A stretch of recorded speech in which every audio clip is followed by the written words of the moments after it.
Yes, we are online. We have a speaker. We are still missing 2 more speakers from Australia, but let's hope that they will join us soon.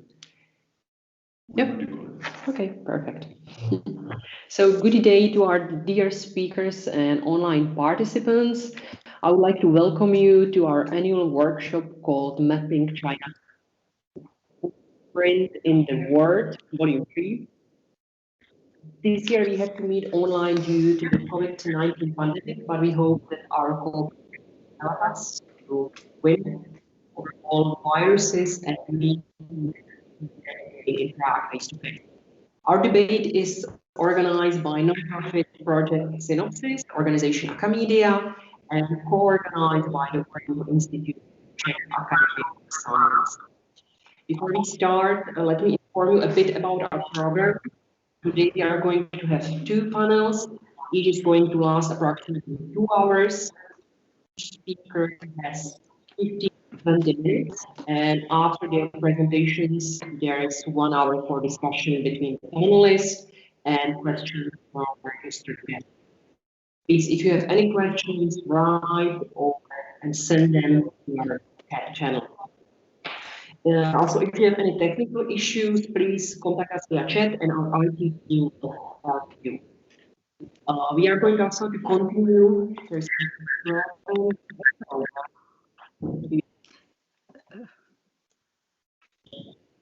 Now, I would like to the microphone from the Technology Department. So, Professor Romova, microphone is yours. Yeah. Good afternoon, everybody. Before I start, I have an impression that when Katarzyna speaks, there is something wrong with the sound. I don't know whether it's in my computer or whether it's on the other side, but the sound gets stuck, I would say. Yeah, so I don't know. You, Martin and Didi, you have the same impression, do you? Yeah, so it is not my computer. Same thing here, yeah. Yeah, there might be some slight problem. I start anyhow. I have just a brief remark to open the conference, which I feel honored and pleased to do.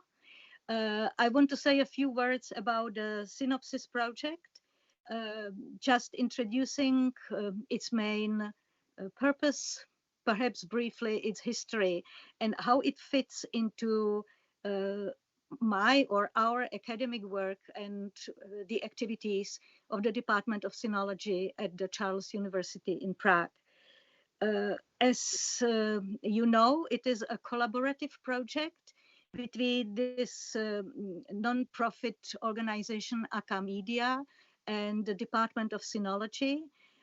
When the project was established some 6 years ago, we still didn't have Department of Sinology. We only had Institute of East Asian Studies, which I happened to be director of at that time. So in the beginning, the partner and main collaborator was the Institute, just to explain for you who followed the project for several years. Put simply, the project, at least as it was established, aims at mediating academic knowledge to primary media and interested public. That's why it is embedded in the Acamedia non-profit organization. The project came to existence at the time of U-turn in Czech-Chinese relations and Czech foreign policy, embracing PRC as a strategic partner in, I would say, rather haphazard and hurried way. We sinologists realized how little both the politicians and the media reporting about it are prepared to understand the true significance of the events and to understand the Chinese situation as a whole. The discourse in the media and, well, among the politicians was governed by stereotypes of China as a Confucian benevolent power, still in the beginning of the 21st century, we can hear such fairy tales, and a source of golden opportunities for Czech businesses. I would be at that time occasionally asked for commentary in the media, but I felt whenever I obeyed, and I did so, there is not enough space to explain and provide deeper insight into the whole complex issue of modern China and international involvement with China. So this was one of the reasons why we started the project.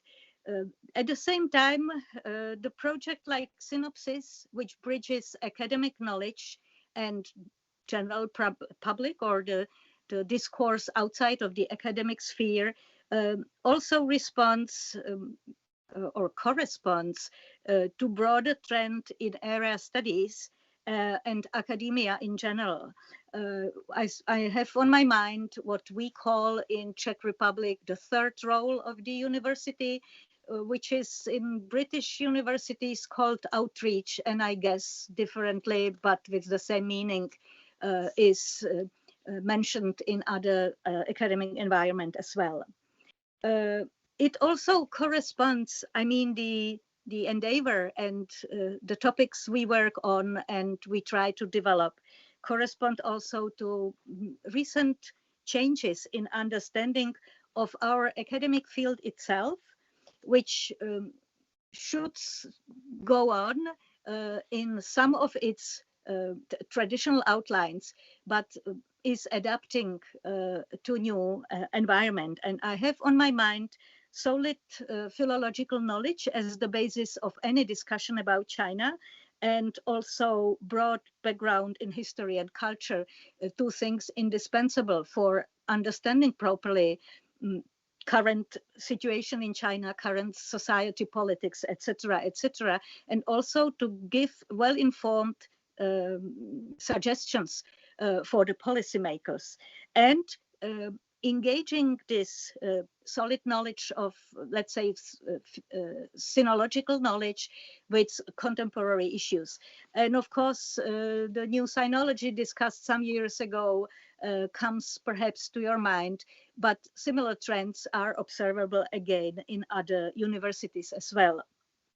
We have the privilege of not having a Confucius Institute, so we are not under any direct pressure from the Chinese side, but at the same time, our position in the university was not always easy. There were certain attempts to put pressure on the project, or at least to dissociate it from the university, as there were some subjects who didn't like how we discussed the whole situation in Czech-Chinese relations, and how we did not support the over-optimistic rosy picture of China. But I have to say, and I'm pleased to say so, that we always had a great support for our colleagues, and not only in sinological department. It was very surprising, but suddenly colleagues all over the Faculty of Arts would contact me and would thank me for what I'm writing, and we are writing in Sinopsis, and gave us a lot of support. And there is also a visible interest and support from among the students, which is, I think, the most positive aspect of this, of our functioning between, well, academia and broader public, because it gives me hope that we will be able to continue on long-term steady basis with well-informed and enthusiastic collaborators. And I think this is what I wanted to say. Over the years, the Sinopsis project also has gradually developed a more robust research dimension, which was not originally the primary goal of the project. And I will ask Martin Hala to say a few words about this. Thank you, Olga. So let me first thank everybody for joining us in what is now already the third annual conference of Projekt Sinopsis. The previous two events were kind of low profile. this one is now actually streamed live to the public. So there should be many more people listening to our discussions this year. And since there are many more new people hopefully watching this event, many of whom may not be familiar with Projekt Sinopsis, let me also say a few words about what I think is important about our project and what I think makes it special. We officially started the project in 2016, but the formal establishment was basically just an institutionalization of work that many of us have been doing in some cases with some of the older members of the project, like myself and Professor Lomova. Basically for decades, we have been trying to look at the People's Republic of China and more importantly at the Communist Party of China from its own perspective, through its own lens, on the basis of their own documents and their own discourse. And I think this perspective is quite important. In my mind, the biggest mistake that the West has made, and the root of the current problem that the world is facing with the People's Republic of China, is that very often we have been looking at China from the outside in. And we have been projecting our wishful thinking on something that didn't quite comply with our wishes. Essentially, the West has been applying international relations theories derived from the Western experience onto the PRC from the outside. But of course, the PRC and the CCP, they have their own agency and their own logic. And they're perfectly capable of implementing it to the constant consternation of observers outside. I would argue that the West has been ignoring the internal logic of the Leninist system in the PRC at its own peril. The application of Western IR theories essentially led to the normalization of what is in a sense a very extraordinary system, and that normalization resulted in drawing the wrong conclusions and very often self-defeating policies. So ironically, here in Central and Eastern Europe, the normalizing discourse had been delayed by about a decade in comparison with the West, mostly because due to our own experience before 1989, there was in the East European societies a lot of skepticism towards this kind of normalization of the Leninist system. It all changed after 2008, the global financial crisis, and then further still after 2015, after the refugee crisis in Europe, that led many to question their assumptions that they've arrived at in 1989. So about a decade ago, we have essentially joined the normalizing trend ourselves here in Eastern Europe. Ironically, it largely coincided with the onset of Xi Jinping's new era, when the attitude towards the People's Republic of China slowly started to change in some parts of the world. So this belated change of attitude in Eastern Europe made it even more out of place, and I would argue out of sync with much of the world. In the Czech Republic, this new wishful and optimistic outlook on China materialized in what is known as the so-called reset of diplomatic relations with China in 2013 and the subsequent economic diplomacy. This has been driven apart from misguided expectations of large-scale investment and other economic benefits, also by corporate greed and some other particular interests, local interests. I have always been emphasizing that the Czech Republic actually presents a great case study because of the steep rise and then very sudden fall in Chinese influence in the country. The story here in the Czech Republic has been concentrated into a relatively self-contained group of actors and has played out over a relatively short period of time, which makes it a great subject to study. And with our sinological training, we are arguably well equipped to investigate it and analyze it, drawing conclusions that might be relevant far beyond the borders of the Czech Republic.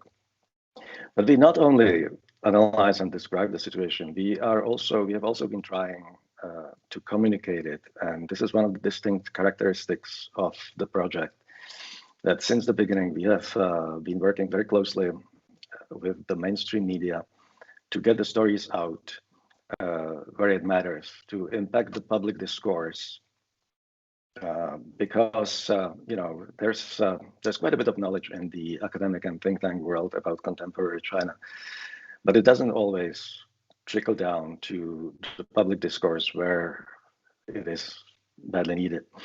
So we have, in the past 5 years, we have published something like, I think it's close to 1,000 texts in various formats, from academic papers down to op-eds and other articles. We have also made a number of public appearances on television and radio. So we've been trying to go out to the public with the knowledge that we have obtained in the process of our work. And the discourse indeed has changed in the last 5 years in the Czech Republic. And I would say that we probably have one of the liveliest debates on China in this country at this point. I guess the impact might best be measured in negative terms in the attacks that we've been exposed to. Sinopsis in the past few years has been front and center in just about every major controversy regarding China in the Czech Republic. We've been receiving cease and desist orders. Politicians and corporate actors have been trying to silence us, discredit us, and dislodge us from the university. And I would say that all of this mostly only served to increase our impact in the end, because it provided us with additional publicity. Now, we do not only focus on the Czech Republic, even though that was our initial raison d'etre, but we have since expanded our activities, as Olga mentioned, into international research. We're trying to look at the CCP in comparative perspective, because especially in smaller countries, you can only have full picture of what's going on, and if you compare it with the experience from other places, from other countries. And to this end, we have been trying to conduct what we call networked research, engaging individual researchers in other countries, and sometimes focusing on projects with whole institutions. And the current workshop, the workshop that you're about to attend, has basically been the result of that, bringing together perspectives from various places, different countries, that are guided by essentially the same methodology of trying to analyze things from the inside, trying to base our research on what the actual actors are themselves saying about their own activities, instead of looking from the outside in and imposing our thinking on a subject that may not necessarily comply. So because we have a rich program, I think I'll end right here, so I don't take unnecessarily any more time, and I'll hand it over back to Katka. Thank you. Thank you, Martin, and thank you, Professor Lomova. I should say maybe for some of you that Martin is a director of Sinopsis and also founder of Projekt Sinopsis. So now let me introduce speakers of our first panel, panel 0, called the CCP and Technology Transfer. I hope that we have all speakers log in. Yes. So firstly, I would like to warmly welcome Alex Joske from Australian Strategic Policy Institute, who is going to present his work, the CCP's talent recruitment efforts. Welcome, Alex. Pleasure having you here. Thank you. Second speaker, also from Australian Strategic Policy Institute, is Audrey Fritz, going to talk about university involvement in China's military-civil fusion strategy. Welcome as well. I hope he's here with us. And Didi Kirsten Tatlow, Senior Non-Resident Fellow at Sinopsis and Senior Fellow at the DGAP. She's going to talk about, or her presentation is called Beyond Espionage, China's Quest for Foreign Technology. Didi, pleasure having you here as well. Thank you. And our fourth speaker is my colleague, researcher at Sinopsis, Philip Jarosz, presenting his research called The Disregarded Interest, Czech academic exchange with PRC defense link entities. Philip, welcome. Thank you very much. So we have an excellent line up and heavy topic to tackle. So without further ado, I would like to ask our first speaker for 15 to 20 minutes presentation. So passing our virtual microphone to Canberra now. Alex, could you start, please? Okay. Thank you, Katerina. No, it's wonderful to be virtually back with Sinopsis at this conference. It was always a highlight in the past, going to Prague for this, but it's still nice to get together. And unfortunately, I'll probably leave before the end of the whole panel because it's quite late here in Australia. But I'll get into it. So I'm going to be talking about the Chinese government's talent recruitment efforts, which are the focus of a recent paper of mine called Hunting the Phoenix, the Chinese Communist Party's search for overseas talent and technology. And talent recruitment programs by the Chinese government have attracted a lot of attention recently. And the best known of these is the 1,000 Talents Plan, which is really just the tip of the iceberg. And I think nearly all of the attention that's been focused on China's talent recruitment programs has been focused on the 1,000 Talents Plan and also on the United States. But that's a very, very small slice of this broader picture of efforts by the Chinese government to bring scientists in from around the world, get expertise, get talent, get technology, from developed countries with cutting-edge technology and make it serve the interests of the Chinese Communist Party, whether that's the Chinese economy, military-civil fusion, or the security state. There's a very wide range of activity, and the 1,000 Talents Plan is just one of at least 200 talent recruitment programs that the Chinese government has set up and run. And the United States probably accounts for less than half of talent recruitment activity around the world. So in this presentation, I'll just quickly go over what these programs are, why they're concerning, how they actually recruit people, which is one of the focuses of my paper, and how this is a really interesting example of the integration of United Front work, which we normally hear about in a political influence context, and technology transfer efforts of the Chinese government, because I think this overlap really tells you a lot about United Front work. So, over the past year, there's been an incredible number of prosecutions, firings, disciplinings of US scientists because primarily of their links to Chinese government talent recruitment programs. I think by now, over 24 US scientists have been charged with a range of crimes associated with talent recruitment programs. These go from lying to federal authorities, tax evasion, economic espionage, lying on grant declarations, failing to declare foreign funding. So it's a really wide range of activity. And I think that's important to keep in mind with China's talent recruitment programs. They're much more complex than a straightforward economic espionage, counterintelligence problem. I think they'd probably be easier to think about and easier to respond to, ironically, if it were just about spies coming from China to suck up technology and bring it back. Talent recruitment programs are much more complex. I think they include some aspects of illegal activity and straightforward espionage, but more broadly, they're about creating flexible incentives that can encourage overseas scientists to align their work with the Chinese Communist Party's goals and bring valuable technology and also their expertise to China, to serve China. So one end of the spectrum of problematic activity is, of course, espionage, theft, straightforward, black activity. And one of the clearest examples is that of Zheng Xiaoqing, a former GE aviation engineer and a specialist in gas turbines, jet engines, essentially.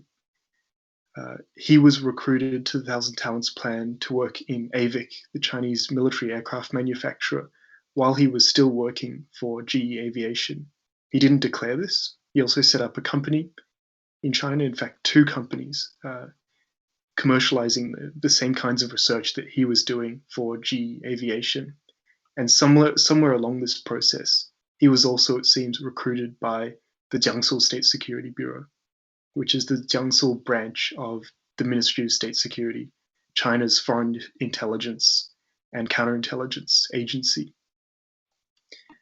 What he did eventually was upload source code from GE, trade secrets, to his iCloud account, and then send that information to China. Upload that information and encrypt it into an image of a sunset, and then he brought that image to China. So it's quite interesting and sophisticated tradecraft in this case, and it's an example of professional intelligence agencies getting involved in talent recruitment work through the 1,000 Talents Plan. But to my knowledge, that's the only known case of someone being recruited to a talent recruitment program and stealing technology as part of a professional intelligence operation. But it seems like this kind of misconduct and theft is actually built into talent recruitment programs. For example, many of the other agencies that oversee the 1,000 Talents Plan and oversee the Chinese government's talent recruitment policy have themselves been implicated in theft and espionage. Agencies like the State Administration of Foreign Experts Affairs and the United Front Work Department. But then going further down the spectrum towards the middle, sort of grey zone activities that might involve some element of illegality, but generally could be hard to prove theft or economic espionage in these cases. You get into people who are failing to declare conflicts of interest, failing to declare conflicts of commitment, and also not declaring commercialization of research. And again, this goes back to, I think, the flexibility of the Chinese government's talent recruitment programs, where it will often allow researchers to join the 1,000 Talents Plan while also keeping their original job in the United States, in France, in the Czech Republic, or in Australia, just to give a few examples. So it seems that a high proportion, but certainly not all, participants in these programs don't fully declare some of the obligations that they're taking up by joining a Chinese government talent recruitment program and accepting money, agreeing to run labs or research projects in China, and quite often agreeing to assign intellectual property to Chinese institutions. While the example I gave earlier of Zheng Xiaoqing, the GE aviation scientist, was focused on a dual-use technology, jet engines, something with clear military applications. In fact, I think talent recruitment efforts have been shown by research at Georgetown's Center for Security Emerging Technologies to be about much more than just defense technologies. Economics, advancing China's technological development, and in some quite concerning cases, supporting the Chinese state's human rights abuses and rollout of surveillance technologies are all part of these talent recruitment efforts. So there's a moral component to these concerns as well. And perhaps one of the best examples of this, of undeclared commercialization, conflicts of interest, and moral concerns, is a case in Australia that I wrote about last year. A professor who was then at the University of Queensland called Shen Hongtao. In 2014, he was recruited to the 1,000 Talents Plan by the University of Electronic Science and Technology in China, a very strongly military-linked university that specializes in electronics and communications technology. And in this decade, that involves artificial intelligence. And that's Shen Hongtao's area of expertise. He specialized in image processing, video processing. And one of the many applications of this technology is facial recognition.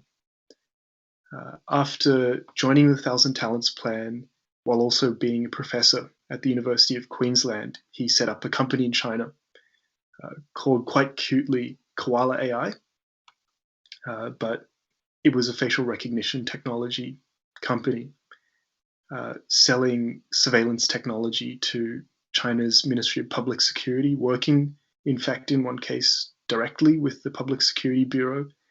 And one of its clients, according to a presentation given by an executive from the company, is the Xinjiang authorities in Xinjiang, where Koala AI's equipment is used to monitor the border region between Xinjiang and I think Kazakhstan, where you'll probably be seeing many Uyghurs and ethnic Kazakhs in Xinjiang trying to flee and trying to get away from the human rights abuses there.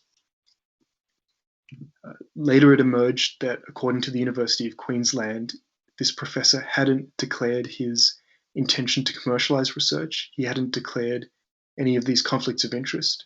And actually, while receiving, while joining the 1,000 Talents Plan, he was also a recipient of Australian government fellowships. And these are full-time fellowships that essentially pay you to work full-time on an Australian government-funded research project at a university. So this is really quite a concerning case that shows a lot of moral risks, but also quite a strong emphasis on commercialization in China's talent recruitment efforts. His company, Koala AI, is now worth, by their own claims, I think over $1 billion. Which makes it, probably much larger than most artificial intelligence companies in Australia.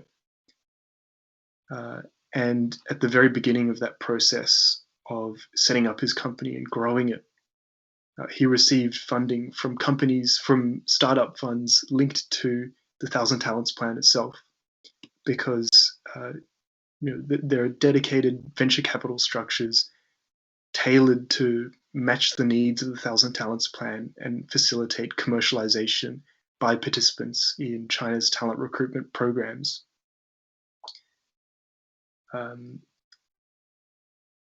Another really interesting example that goes to one of the key findings of this report is that of Cao Guangzhi, a scientist at Tesla. Tesla's alleged that in 2018, Cao Guangzhi uploaded their autopilot source code to the cloud and then left to work for a Chinese competitor company, Xiaopeng Motors. But very, very far back, in fact, nearly 10 years before he allegedly did this, he was running what's called a talent recruitment station. And talent recruitment stations are something that I think is discussed for the first time in detail in this report of mine. And they represent a key part of the actual infrastructure of China's talent recruitment efforts. These are generally contractual relationships that the Chinese government enters with overseas United Front groups, where they're getting paid to build databases of overseas scientists, bring overseas scientists on trips to China, and eventually recruit scientists into talent recruitment programs. 600 of these scientists, we were able to identify 600 of these talent recruitment stations around the world. Over 100 of them were in the United States, but Australia, Germany, France, the United Kingdom, Canada, all of these countries had high numbers of talent recruitment stations that point to very high levels of talent recruitment activity by the Chinese government. So back to Cao Guangzhi, he graduated from Duke University, I think, in 2009 with a PhD. And about the same time, he set up a United Front group with a couple of friends. And it was a United Front group specifically for PhD students from Wenzhou, which is a city in China that has a nearly impossible dialect to learn, supposedly, and also pumps out scientists and mathematicians for some reason. And not long after its establishment, his United Front group received a list of potential recruits, Wenzhou-born scientists and students in the United States who they could recruit as members. They also signed an agreement to run a talent recruitment station on behalf of the Wenzhou government, and were bringing American scientists on trips to the United States. The group's members included people from Tesla, Apple, Google, Motorola, IBM, and even, they claim, the International Monetary Fund. So there's a long history of overlapping technology transfer and United Front work that's given in this example of Cao Guangzhi that goes many, many years before he's alleged to have engaged in this act of trade secrets theft by Tesla. So I think this really shows the importance of understanding and looking at the mechanisms of talent recruitment work, not just the individuals who are actually engaging in misconduct or illegal activity, but I think the actual organizations themselves that are recruiting people, the organizations paid to do recruitment work, targeting these groups as well as the individuals will really go a long way to managing, monitoring and controlling the situation in a much more effective way than essentially what is only managing the symptoms by going after people who've joined the programs and committed misconduct. So I think finally I'll just touch on how this integrates with United Front work. In the case of Cao Guangzhi, he was quite clearly working with the United Front Work Department to help grow his group and carry out talent recruitment work. So this I think really hammers home the fact that the United Front system is much broader than the United Front Work Department. It involves agencies like the Ministry of Science and Technology, which for a time until recently was headed by a senior United Front official who was head of the Zhigong Party, one of the 8 minor parties that forms a core of the United Front. And also that the United Front system's goals are much broader than just political influence. It's United Front work. We have to understand it in its own terms. It's about uniting friends and potential allies and sympathizers and those who might have any sort of alignment with the party's goals in any area that matters to the party, aligning them with the party's interests and the party's intentions. So that's not just political, but it's also cultural. And importantly here, it's technological.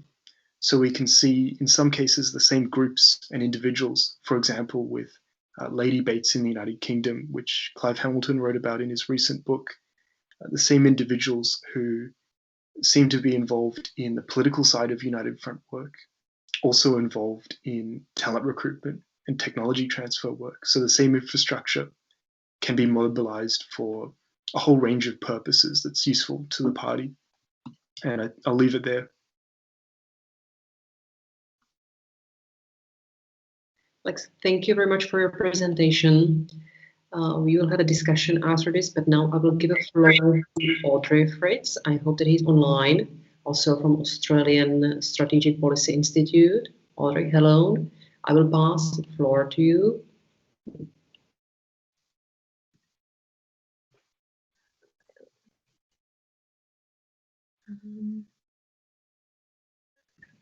Yes, we can see you, but we can't hear you right now. Oh, you can't hear me? Okay. Perfect. So can you hear me now? Yes. Okay, perfect. I have a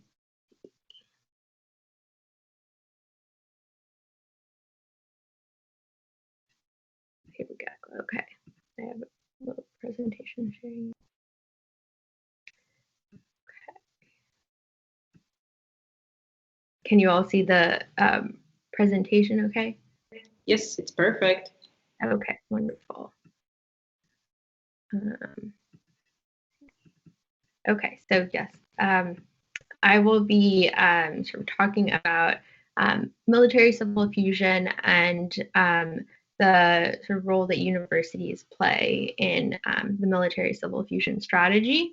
And so first, I'm going to give a little bit of a brief overview of military civil fusion, and then I will talk about a little bit about university development plans and how they help universities to develop science and technology innovations, and then I'll also give a little case study as an example.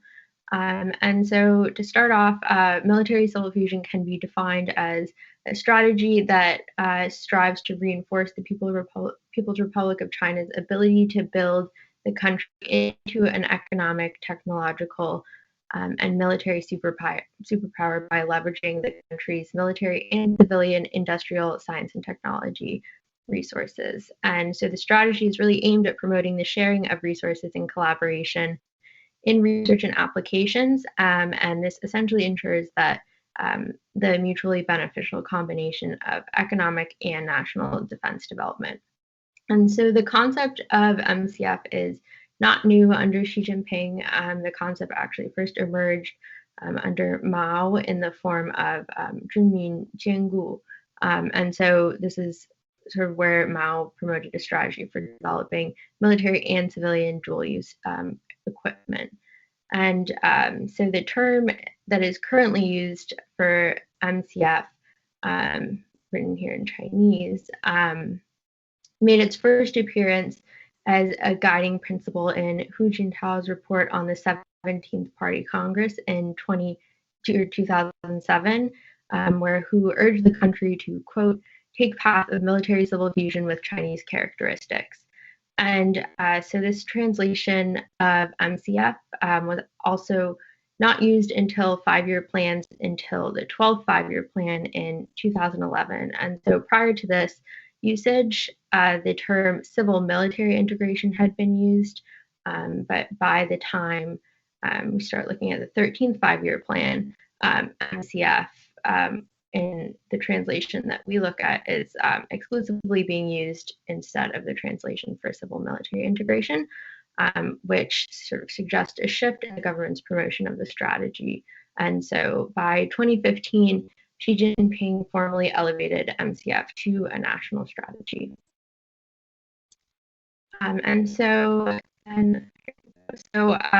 Important that components of the strategy are woven into China's other national strategic priorities as well, which also makes its impact broad throughout China's government and society. And so there are several national plans dedicated to implementing and developing the MCF strategy, but there are also several national plans focusing on science and technology development or economic development, and so these sectoral strategies. And so these also mention how the implementation of MCF can benefit so these non-MCF specific plans. And so here's some artificial intelligence development plans, strategic emerging industries, and it just shows sort of how broad MCF spans. And it also, looking at how MCF is brought into these plans, helps demonstrate the many ways that MCF is part of China's national strategy, and also particularly show how important the role of MCF is in science and technology, research and development, and so this is where universities also play an important role. And so for the university development plans, these consist of Project 211, Project 985, and more recently, the Double First Class University Plan. And so these sort of help universities develop their innovation efforts through means such as talent recruitment and accelerating science and technology innovation. And so Project 211 was implemented first in 1995 with a select 99 universities, and it focused on improving education quality, scientific research, and the management of the universities as a means to become a base for domestically cultivating high-level talents. And 2005 was the continuation of Project 211, and it selected 39 universities from those that had participated previously in Project 211. And the universities were selected based on which universities would be capable of achieving the status of a world-class university. And so as part of its talent recruitment strategy, Project 985 also focused on strengthening international cooperation in order to accelerate science and technology innovation. And then more recently, the Double First Class University Plan incorporates elements of both Projects 211 and 985, while also heavily focusing on the importance of talent recruitment. And so this strategy also explicitly states that China needs to advance technology for military use. And so this sort of demonstrates the progression of the development of university involvement in military research. And sort of more specifically with sort of talent recruitment and international cooperation have been key aspects of the university development plans, particularly for the 985 project and the Double First Class University Plan. And here in this quote, the Double First Class University Plan outlines its focus on deepening international cooperation and exchanges, and sort of this focus on international cooperation and establishing things like joint laboratories is part of the plans to promote science and technology innovation, which ultimately becomes sort of the backbone of the MCF strategy. And so, so the sort of overlap between the Double First Class University Plan is, and with MCF, is sort of its emphasis on the need to establish specialized technology transfer institutions and also new research and development centers. And so these tech centers or tech transfer centers are also a key aspect of the MCF strategy, and sort of due to the strategy's focus on development of dual-use technology and technology transfer efforts. So this is also a key part of the Double First Class University Plan in relation to MCF, and it also further emphasizes the importance of dual-use technologies development, sort of through stating that China needs to advance technology for military use. And it says that universities should essentially assist and actively participate in MCF. And so this is sort of the first university plan that is specifically referring to MCF and really describing how universities can participate in the science and technology innovation to better benefit the strategy. And so for a case study, I'm going to talk a little bit about Beijing Institute of Technology, and just sort of a comment on this. When Australia's Strategic Policy Institute, Alex, who just spoke, had published the China Defense Universities Tracker, and so I assisted with research on that, and one of the findings was in the National Defense Labs that university, both civilian and military affiliated universities have, and they're also given security credentials to enable their participation in different levels of defense-related projects. And so this is something that the Beijing Institute of Technology they are considered the university is considered one of the 7 Sons of National Defense. So it's deeply involved with national defense projects, and it has a first-class security credentials, and it has also been a participant in the 985 project, the 211 project, and the double first-class university plan.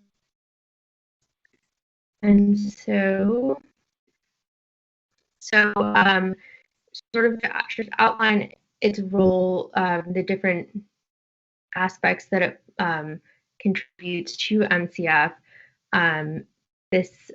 Here I'll talk about the Military Civil Fusion Institute that BIT established. And so in 2018, they unveiled the Beijing Institute of Technology Military Civil Fusion Innovation Institute, which focuses on serving the national MCF development strategy. And so the focus of this MCF Innovation Institute is on improving the innovation capability of MCF, attracting high-quality scientific and technological resources, producing cutting-edge innovations, and building an innovation system for MCF. And so at the unveiling in May 2018, the president of BIT gave a speech where he essentially discussed how involved BIT is with implementing the MCF strategy, through its dedication to providing intellectual support for national defense, science, and technology innovation. And the president also explained that the focus of MCF in colleges and universities is to drive science and technology innovation, which he mentioned is necessary in order to accomplish the goals of strengthening the country's strong military dream. So here we can really see the role that a university can play in MCF, and especially in sort of military R&D. And so it also has a large presence in the Zhongguancun Science Park, which is considered Valley of China and established owned military enterprises, producing both military and civilian technologies by 2022. And so here's just a sort of short list of some of the S&T parks that BIT has partnered with, and so including Overseas Students Pioneers Park, ZTE, and other sort of high-tech companies. And so the park is composed of government departments, enterprises, and university research centers, which really create a system that encourages the collaboration between universities, private enterprises, and government. And so this really reflects the model of MCF as it encourages sharing of R&D for government and private enterprise use, and it's sort of that university, industry, government collaboration. And so in terms of international cooperation, BIT also has pretty extensive relations. And so BIT maintains many partner programs with international universities, which are aimed at attracting talent for BIT science and technology research. And most of these programs involve programs or alliances with science and technology departments of foreign academic institutions. And BIT is a member of different alliances that involve several countries. And these alliances aim to really create a platform for Chinese and international universities to cooperate and exchange resources, professors, students, scientific research, and training. And so here, one such lab includes universities from BIT, and then universities from the US and the UK. And then in another example, there are also universities that BIT cooperates with that are located in the US, Germany, and the UK. And then, so these are just a few examples. And so in terms of talent recruitment, as part of its talent recruitment strategy, BIT also holds overseas talent recruitment workstations globally. And one example of this that I had found in 2018 is that BIT's overseas high-level talent recruitment team had traveled to the UK to recruit talents through its UK talent recruitment workstation. And so as of 2018, the UK Overseas Talent Recruitment Workstation was the second of its kind for BIT, and it followed the establishment of a talent recruitment workstation in Singapore in 2018. So the talent recruitment strategies are also global. And so just to wrap up, university development plans have really laid the foundation for implementing MCF research and development, and sort of due to the key role that universities play in driving the science and technology R&D, they certainly just more careful monitoring from international collaborators and foreign governments. So that's the end of my presentation. Thank you very much, Audrey, for your presentation. And now I would like to give a floor to Didi, if she's online. Didi, please, if there is anything that you would like to share, please go ahead. I will advise you how to do that. Yeah. Hi, thanks everyone. I am currently just trying to upload something. It's going a little badly for some reasons that I can't quite understand, but let me just start anyway. So thank you very much for being here. It's my second conference. Last year's was in person. It was very revelatory for me, moving from a long time in journalism into a deeper research area, focusing on China and the party. Last year's conference was enormously helpful, and I'm sure this one will be too. And I also hope that others will, will learn as I did last year, as I continue to, in fact. So I think I really wanted to start, and I don't know if the screen is good right now. It looks a bit weird to me. Can you see me properly? The screen is weird. Okay. Well, I just wanted to start by basically showing this book, which we published on September the 23rd. We being a team of 2 editors and authors, plus 15 contributors around the world. We call it basically Beyond Espionage, which was our preferred title. We had to call it China's Quest for Foreign Technology because that is better on an internet search engine. That's how publishing works these days. If it's not searchable, it doesn't exist. So why did we call it Beyond Espionage? Because it is about China's quest for foreign technology, and it's about how 95% of that extraction around the world, which has been taking place in a organized and deliberate fashion since at least 1949, 95% of it takes place beyond espionage, i.e. in the public, openly, relatively openly. And the reason, of course, is that China has long struggled to catch up technologically and scientifically with the Western powers. Olga Lomanova mentioned the importance of a cultural, historical view. That's absolutely correct. We really need to gain that with China, or we can't talk about China from the inside out. And so what this book set out to do essentially was to present this enormous program as clearly as possible. It's difficult. It was a very difficult task, to be honest. It had to be conducted very academically in order to have every single proof of what we were saying. There are probably over 1,100 footnotes in the book. And I thought I'd just read to you the preface. This book is about China's rise as a neo-totalitarian technological power made possible through access to science and technology created by countries it now challenges for global leadership. That sort of shows what happened, the massive movement of technology back from the global West, plus Japan and Korea, for example, Australia too, but mostly the United States and Europe. Back to China, the kind of digestion of that technology and then commercialization, very, very importantly.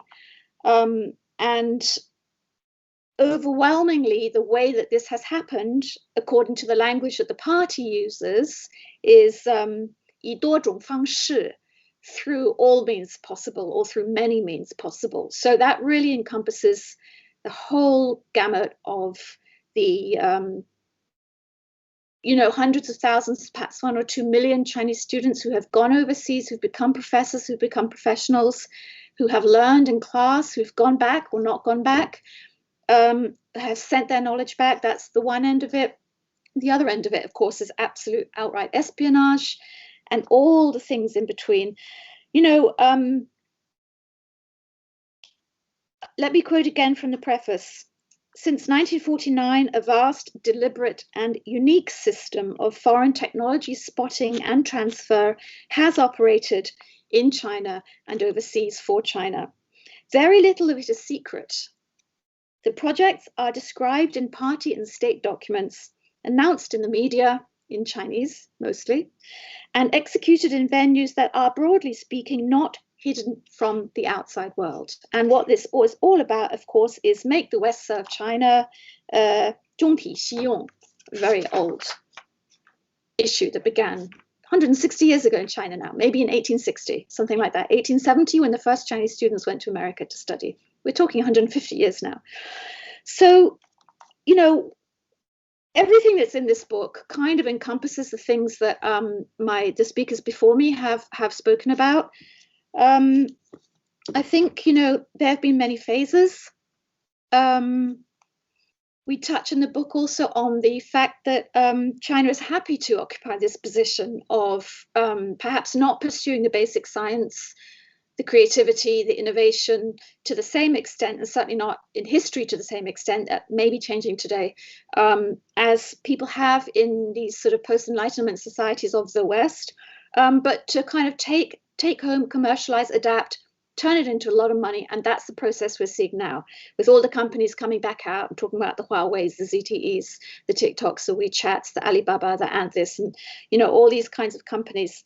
So, we do touch there culturally on why this is the case and why this suits.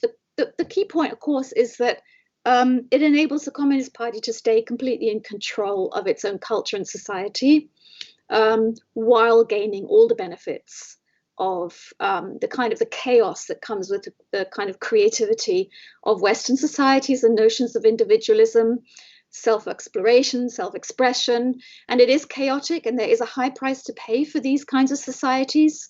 We're seeing that very strongly right now in the United States. There's a lot of trouble going on. Europe's the same, not as much, but we have similar issues. So yeah, democracy is messy. China doesn't want democracy. And, very obviously in 2013, on the 100th anniversary of the Western Returned Students Association, which is a driver of a lot of this knowledge and technology extraction, spotting and extraction and bringing back to China, is of course being a part of the United Front, a very core part of the United Front. Xi Jinping in 2013 talked about the way that China wants to make a better, better democracy than the West. And it was going to do this through technological extraction. So I really can't emphasize enough the degree to which technology is the core of the competition really between China and the US, or China and the West. And it's where the party sees China winning, if you like. That really just makes this all the more important as a topic. But just to try and, there isn't much time to talk, and I'm happy to take any questions later on, but to just move through it relatively quickly, in the book we have the initial chapter by Bill Hannes, my colleague, whom I first came across in 2013. Again, this was really 7 years ago when I started to pay attention to all this. And if there's any way to show that thing now, Katerina, that article that I did when I was working at the New York Times in China about how this process of technology extraction works. Basically, a local embassy in Berlin told in 2013, reaches out to the Chinese Students and Scholar Associations in Germany, of which there are 88, reaches out to the one in Berlin and says, you've got to write a letter to Xi Jinping and then Xi Jinping writes back and says, wonderful, they reached out to me, sending New Year's greetings, work for the motherland, focus on your skills and talents. You are like the morning sun. This is a Maoist phrase. Repay the motherland, all these phrases that we hear when we read Chinese in the original and are sensitive to what these things mean. Loyal overseas Chinese repay the country with intellect. Yeah, or serve the country, repay the ancestral country, don't forget your beginning, keep the mission in mind, gather talent from all over the world and use it for China. These are the phrases that just get thrown at students and professionals of Chinese origin all the time around the world, and the party is right behind them. So, initially this program, what happened? 1949, well, it began with leaning towards the Soviet Union, which was called uvítá. Thank you very much, Katerina. There's the story. Wonderful. Thanks so much. It's nice to see it there, because the dateline there, 2014, shows that I've been working on this for about 6-7 years. And in fact, the speech I just mentioned from the Western Returned Students Association was, of course, in 2013, because that's the 100th anniversary of the founding of the Western Returned Students Association, or 学会, which is so vital in this United Front technology extraction activity and the control over students that the party exercises overseas to get the technology. And, in that story, I detailed exactly what happened, how a letter from, if you could go back up, Katerina, to the first page, please. Thank you. A letter from, she addresses the Western Returned Scholars Association. And then the next thing is that, suddenly a letter comes from the Berlin Student Scholar Associations, delivered to the Chinese embassy in Berlin late at night on the same day. Yeah, so it's a great sense of urgency and drama. And then the message comes, if you can go down to the second page, Katerina, is that possible? Can you go down to the second page on this? You're right. And then the message comes from Xi Jinping via, of course, the Chinese ambassador in Germany, Shi Mingde. Ultimately, the message is, where did I have it there? Very funny, actually, in a sense. The General Secretary's letter calling on them to adhere to patriotism, adhere to ideals, adhere to learning, adhere to innovation, serve the motherland. Okay. And the students in Germany, saying, looking at the General Secretary's letter, I feel extremely heartened, wish even more deeply to meet the expectations of the General Secretary in the motherland. My father and mother were also very moved. So there you get it, all the emotional pressure, the implications, the ties to the family, the cultural roots, this sort of incredible sense of belonging and pressure to belong that the party exercises over Chinese in order to stop them assimilating fully in their new host country and to become something else, incredibly important, these emotional cultural appeals. And those of us who study it are very familiar with them. So that's the story. It was published in January 2014. It came from that October 2013 speech by Xi Jinping, and that was the whole system. And the analysis in there shows how it worked. As my source said, the skids are greased for another year of technology transfer, and this is happening every Chinese New Year, from China to overseas, from overseas back to China. So initially, uvítá, they learned from the Soviet Union, and then China and the Soviet Union fell apart. By 1956, the Communist Party, building off their extraordinary intelligence capabilities, which were forged during, of course, the Civil War and early decades of communism, molded by the Russians, by the Germans too, had created a world-class document procurement system, spotting documentation technology overseas, bringing it back to China, getting copies, bringing them back to China. By the 1980s, we had the beginning, with Deng Xiaoping, we had the beginning of the mobilization of diaspora networks and the establishment of professional support associations overseas. The book shows that by 2013, there were 300 technology conversion enclaves back in China. By 2019, that number had grown to 2,000. In 2013, there were 60 science and technology professional organizations globally that could be identified. By 2019, there were 200. currently in Europe, which is chapter 7 in this book, we have the figure of, if I'm not mistaken, that there are 95 such organizations, 95 Chinese professional associations across Europe in engineering, technology, chemistry, whatever you want, physics, mathematics, biology, computers, which we've called guilds, that connect into talent plans, send the stuff back to China. 47 of these guilds in Europe state specifically that they're involved in transferring technology back to China. And we estimate that at least 25,500 students and scholars and professionals in Europe are involved in these networks. And they go from Ireland to, well, of course, to Ukraine, if you like, but let's just say Poland for now, we're talking EU, Sweden down to Greece. And there's examples in the book, and the Europe section, the Germany section of a very big association in Greece that spots for military technology set up by Li Keqiang, asked for it to be set up in 2014. Again, as we say in the introduction, none of this is secret. You just have to look. And you have to be prepared to do the incredibly dull work, frankly, sometimes, of trying to pin it all down. And this gets back to Olga and Martin's very important points about the necessity of seeing things from the inside out, of working in the original Chinese source, of being culturally aware, of having the ethnographic knowledge. And I think, you know, one thing that I have been hearing in Europe since I arrived here in 2017 from people was like, we have to understand China from the inside out. And generally what this means, almost inevitably, is that we should somehow just sympathize and say, well, they're just like us really, etc., blah, blah, blah, and simply ignore the Communist Party and what it's actually doing. That, of course, is the wrong way to see China from the inside out. To actually see China from the inside out, you need to, above all, understand, of course, the party and the culture and the realities of the system. So I would say that there are two very different interpretations of that. Look, I won't go on.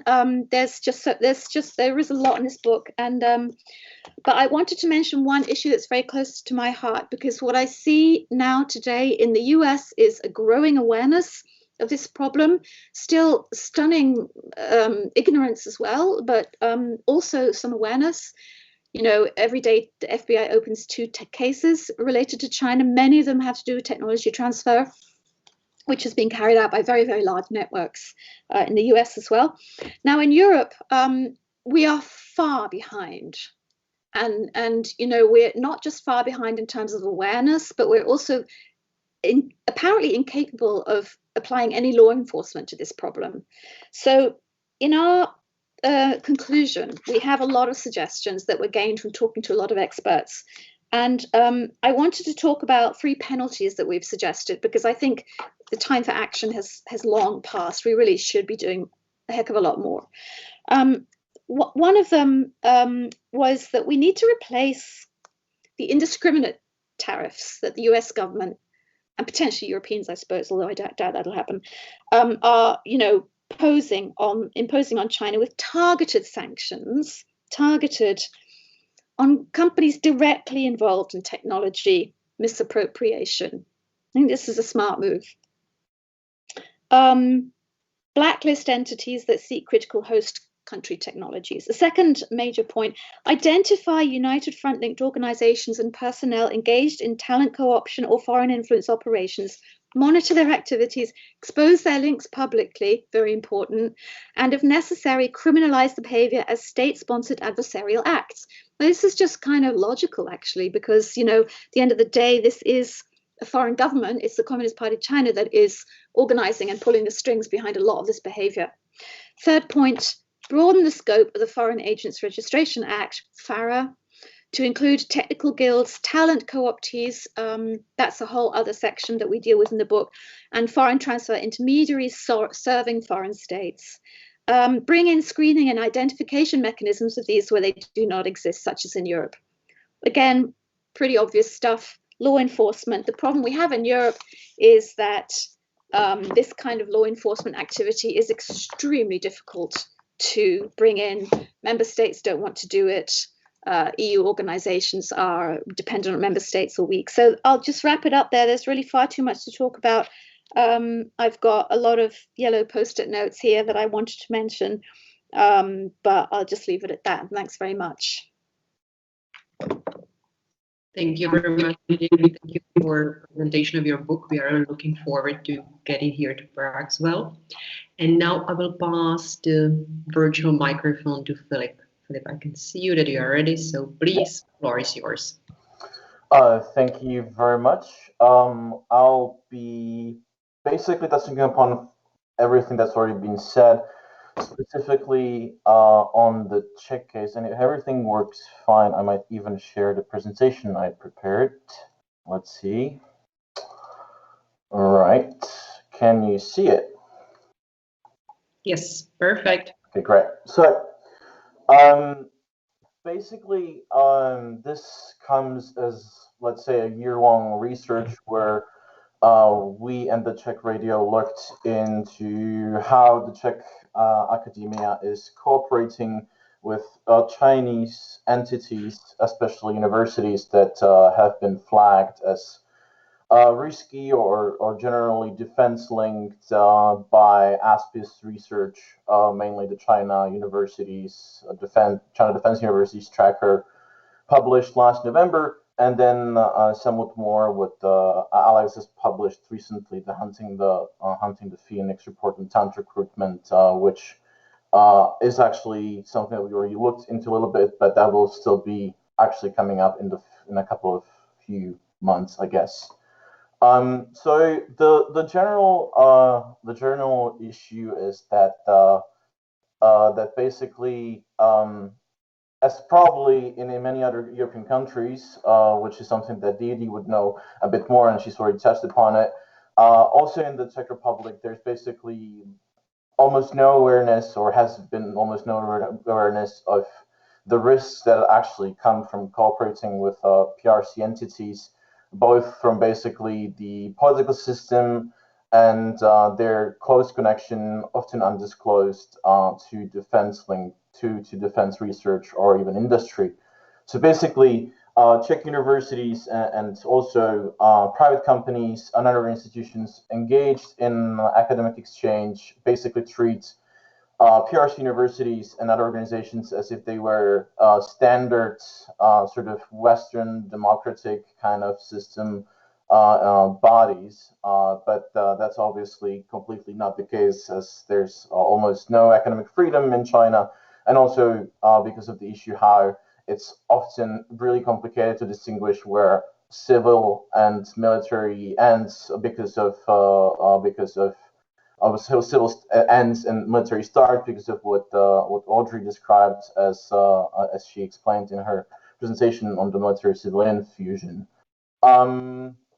The other issue that we've encountered is sort of this kind of idea that I would describe as self-deprecation, in the sense that lots of the Czech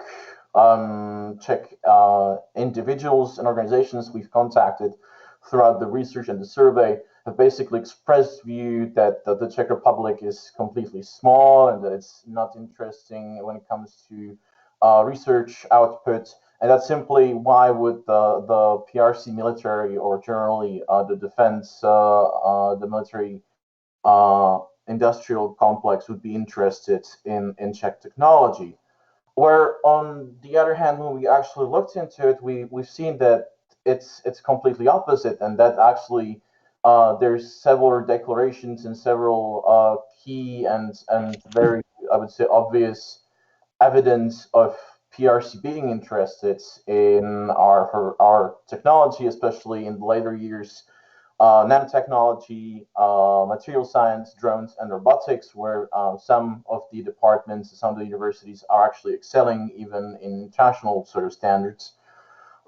This, for example, has been underlined by cyber attacks that have been tracked back to China, that have been targeting universities, and very precise sort of cyber attacks. And they were also basically trying to obtain know-how in the same fields that PRC has been openly declaring is interested in the Czech Republic. There's also been a case that I will sort of detail a little bit more of copying a specific item of military technology. And there was also another attempted technological theft by an entity that's actually engaged in developing and producing the nuclear warheads in China. Alex has already talked about how the talent recruitment is linked or sort of intertwined with general united front work, and that's also the case of the 2 talent recruitment stations that he has identified in his research. And when we actually looked into what the entities are and what they have been doing, it's pretty clear that both the entities are actually involved in united front work. One of them is actually the Chinese Scholars and Students Association, which is sort of a general united front organization that focuses on sort of organizing and to some degree even monitoring Chinese students abroad, and they're one of the 2 recruitment stations that are operating here. And there's been generally, I think for the last 2 years, there have been warnings from the Czech counterintelligence agency, BIS, that the Czech scholars and academia in general are being targeted by both recruiting and general sort of influence work, of which we've seen several cases when it comes to especially propaganda efforts, but when it comes to actual let's say technical research, there has been a case in the past that I will also present in a bit. So to sort of explain more what we really did, I basically compared the database called the China Defense Universities Tracker that's written by ASPI, put together by ASPI, and I compared it with the Czech Ministry of Education's list of Czech PRS University cooperation. But just to clarify, we're talking about Czech public universities because the data for private universities is basically non-available, even though that the cooperation is there. And then after pairing up and sort of marking down what the cooperation is, where the risks are, and what's the interesting sort of more prominent cases and examples of cooperation, we partnered up with the Czech radio, specifically Anna Magdoňová and Markéta Chalupská, who then basically helped us get more details about the cooperation, and then also in the 3rd step confront the universities and the actors involved so that we get some response, so that they get space to explain their own views and basically sort of show and what the awareness is, what their reactions would be. And most of them were kind of receptive. Some of them were completely dismissive of any issues, and some of them outright refused to talk to us. But in general, I think we kind of did manage to raise some awareness of this issue. And well, some of the universities claimed that they would actually use the tracker to vet their Chinese partners in the future. But well, that remains to be seen. As for the general overview of what the cooperation between Czech universities and their Chinese partners looks like, there's no evidence of the universities in China that are linked more closely to security or military apparatuses with Czech public universities, meaning that the most problematic cooperation, at least per definition, is not at least established here. I'm not saying that they're not active here at all, but there's no MOU signed or any projects that would have to actually be in the Ministry of Education's database. On the other hand, 14 out of the 26 public universities have established cooperation with what the ASPI database describes as medium to very high risk Chinese civilian universities. Specifically, seven Czech universities have partnerships with very high risk partners, including already mentioned Beijing Institute of Technology, Beijing University, and the Northwestern Polytechnic Universities. All of them part of the 7 cents of national defense, meaning the universities that most engage and whose budgets on defense research is larger than some of countries worldwide. And we've also seen that these risky cooperations have mostly been established at technical schools, showing the clear sort of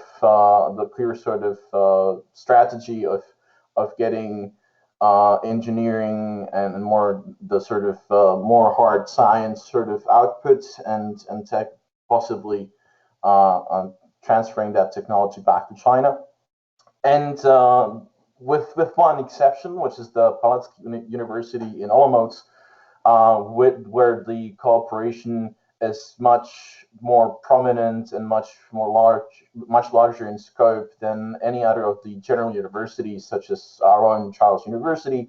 And the explanation at hand is that basically that university is very closely linked with the propaganda and education system of the PRC, specifically through the presence of, I would say, the most established and most productive Confucius Institute in the country. And also, for example, their past translation of Xi Jinping's book on governance, which I might say, might have to add, is basically a completely non-critical translation of the book, meaning that it's basically pure propaganda, so to say. A more clear example of actual sort of interest in something that's more clearly linked to the military itself is this wonderful radar device. This is the YLC-20 passive radar system, which was developed in China in around 2006. The technology is mostly based on the Vera, the Czech Vera passive radar system, which China was shown clear interest in. They actually wanted to buy the technology back in 2004, but after, let's say, U.S. intervention, the Czech government actually stopped it. But in the end, it seems that either China has used some of the documents already procured during the negotiations to sort of re-engineer technology, or they actually copied another sort of different version of the technology that they procured from Ukraine, where I guess the U.S. influence did not really reach any substantial sort of level. And the other case that we also know of that sort of linked again more closely to the military is also from 2004, when, according to the Czech counterintelligence agency already mentioned, a certain Chinese student at a certain university in the country tried to steal a kind of nanotechnology, and also tried to sort of mediate a recruitment of a Czech scientist by the Chinese Academy of Engineering Physics, which is an entity that develops and produces Chinese nuclear warheads, among other things. So there's even clear interest in Czech military and other sort of important technology for these entities to get involved. As for some of the more current, let's say, case studies of how the lack of awareness sort of leads to very problematic cooperation, is the Sustainable Process Integration Laboratory at Brno University of Technology, which is led by a highly praised and highly awarded, internationally renowned Professor Jiří Klemeš. This laboratory mainly engages in energy industry engineering, and has partnered up with several Chinese entities that were labeled by the tracker as medium to very high risk, including the Xi'an Jiaotong University, which actually has several national defense laboratories, and that university is where Mr. Tu Zhuguo is actually based at. Mr. Tu is a long-time collaborator of Professor Klemesh, and he's been during the last, I would say 1 or 2 decades, have been involved in several talent plans in China, and also worked on several projects for national defense. Sadly, the details of that are really not plenty, so we don't really know what those were, but we know that Mr. Chu is engaged in the field of astronautics and aeronautics, so probably something to do with aviation. And also he's worked for the China General Nuclear Power Group, because he also engages in nuclear research, and a company that you probably all know, ZTE. When Professor Klemesh was actually confronted with our research and our results, he showed absolutely no concerns, claiming that the Czech Republic is too tiny to be of any interest to the PRC defense industry, and saying that all they've been doing there is helping the mankind, which may be completely so, but at the same time, if you consider the military-civil fusion, and how China has been in the last couple of years focusing on basically taking any technology and trying to turn it and trying to make it dual use, then there might be actually issues that coming from that specific collaboration that even Professor Klemesh might not be aware of. Another very interesting sort of whole field is the long term is the aviation industry, where PRC has shown really long-term interest in all kinds of manner, especially engineering and training, the technology in general. I mean, Czech Republic, I guess, mainly used to have a pretty good aviation industry, and is still, for example, now focusing on drones, etc. From what we've seen, there has been pilot training cooperation, also, at least described as completely civil. That's between the Czech Technical University, ČVUT, and China Aviation Tianhe Education Investment Company, which is an entity that is very closely linked to the Peking Institute of Technology, also other universities, or also universities and even middle schools that focus on aviation science, national defense research, and generally training pilots, and also has participated in several events where the PRC Air Force was present.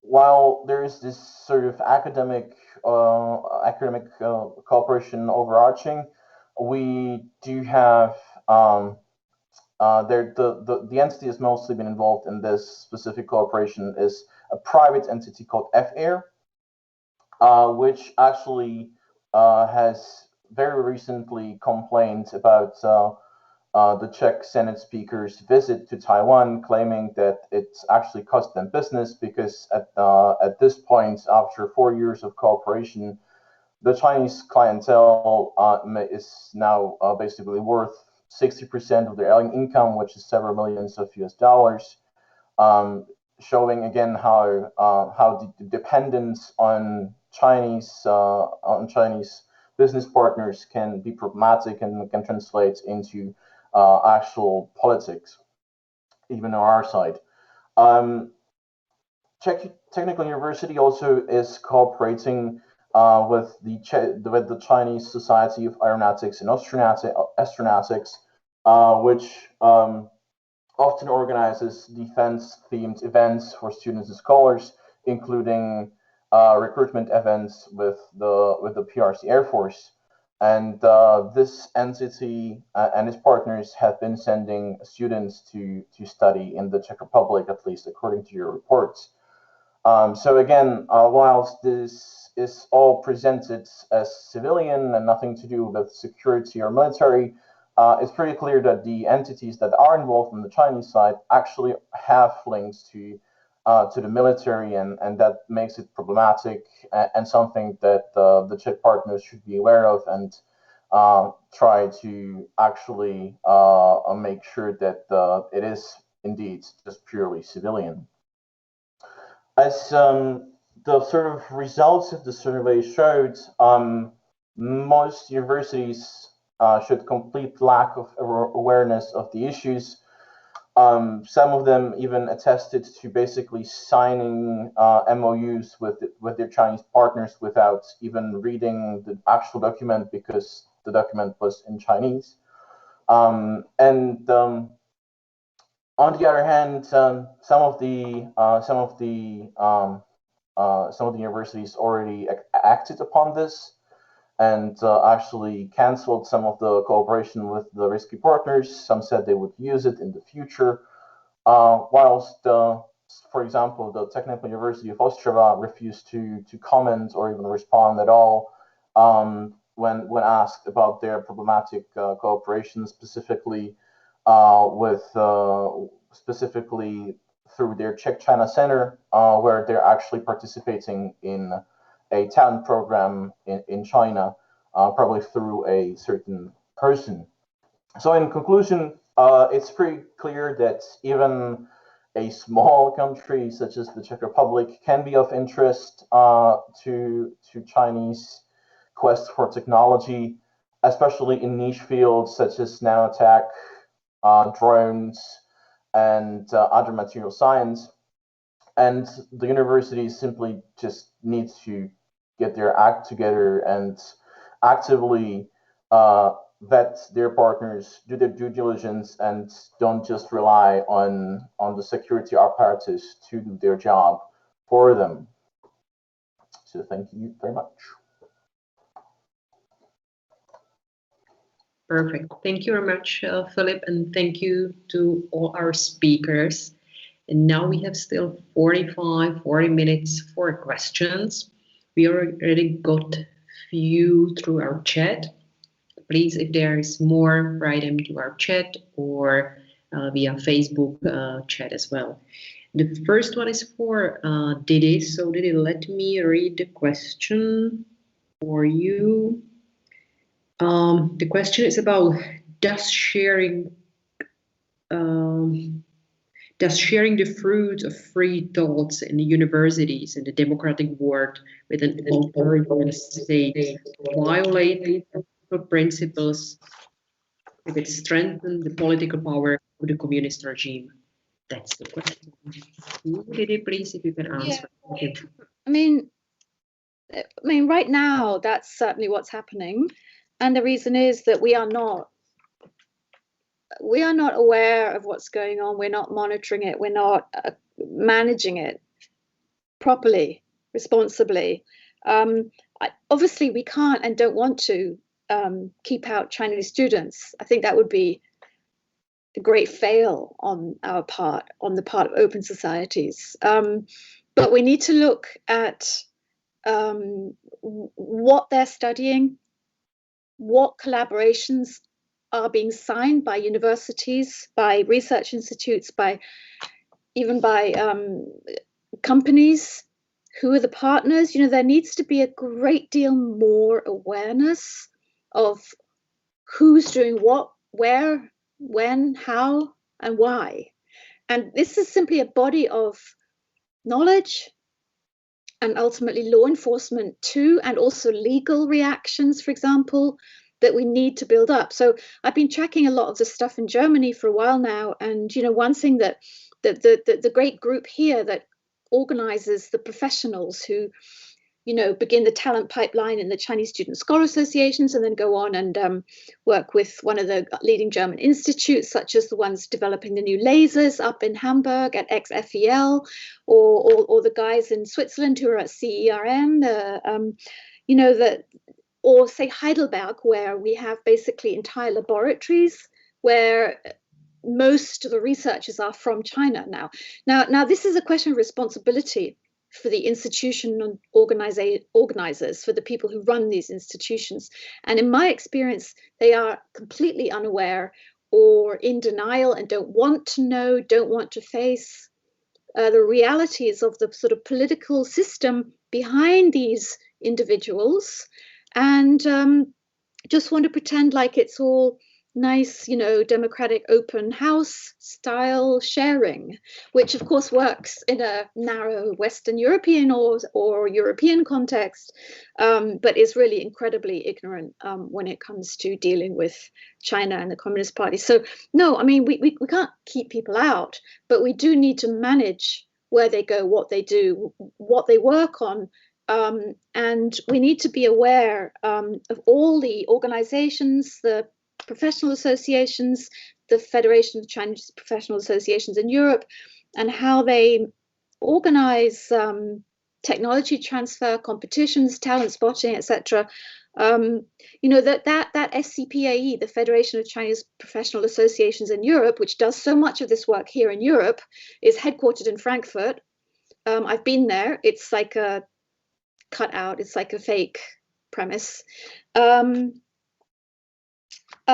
They register as a charity, and they state in their zhangcheng, in their constitution, if you like, that they are a non-political organization, and they do that to get charitable status in Germany. Now, this is of course inaccurate, because they are a political organization. They carry out their aims and they represent the interests of the Communist Party of China.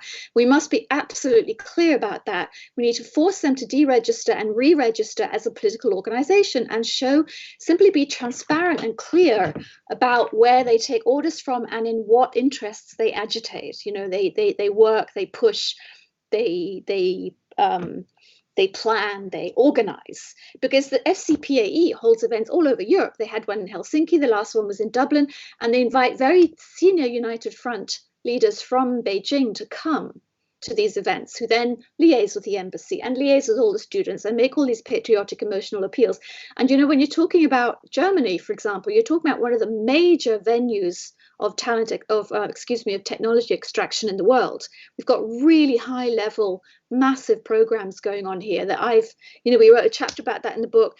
And it's really like fishing in a trout farm. You just start looking and bang, it's all there. There is so much fish coming out, once you start looking. So long answer to your question, which is, no, we just need to get a lot smarter about who comes and what they do and how we deal with them. Thank you, Didi. Professor Lomova would like to add something. So, Professor, the floor is yours. Yeah. I just wanted to do a brief remark, which is actually a follow-up of what Didi said. I think what we lack, and what's the basis for any future successful tackling of these problems, is a sort of self-reflection, understanding the basic issues of political systems, and simply Chinese political system is not just one option of many other excellent political systems, or better or worse political systems, but it is an anti-system system in terms of our European environment. And we should be more self-confident. I always think about Xi Jinping's campaign started a few years ago, 四个自信, 4 self-confidences.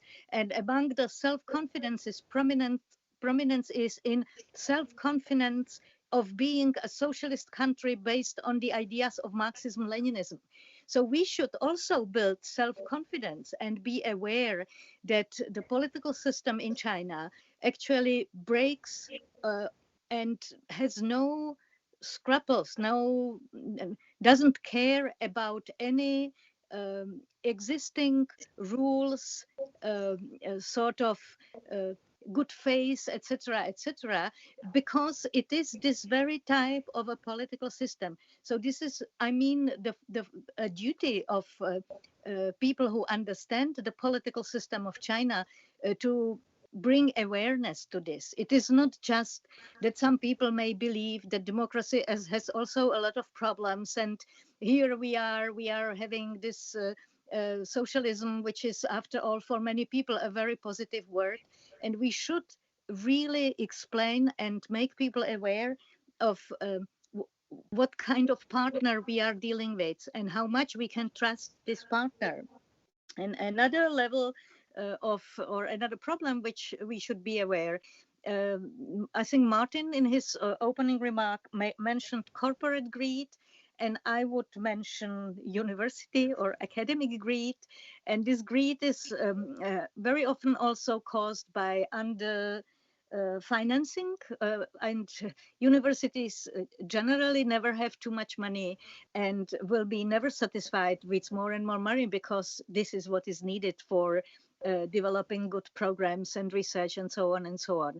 And since the Chinese are interested in very specific topics and very specific fields, just as we are talking about it now, the experts just don't think about the political consequences. They think about the opportunities.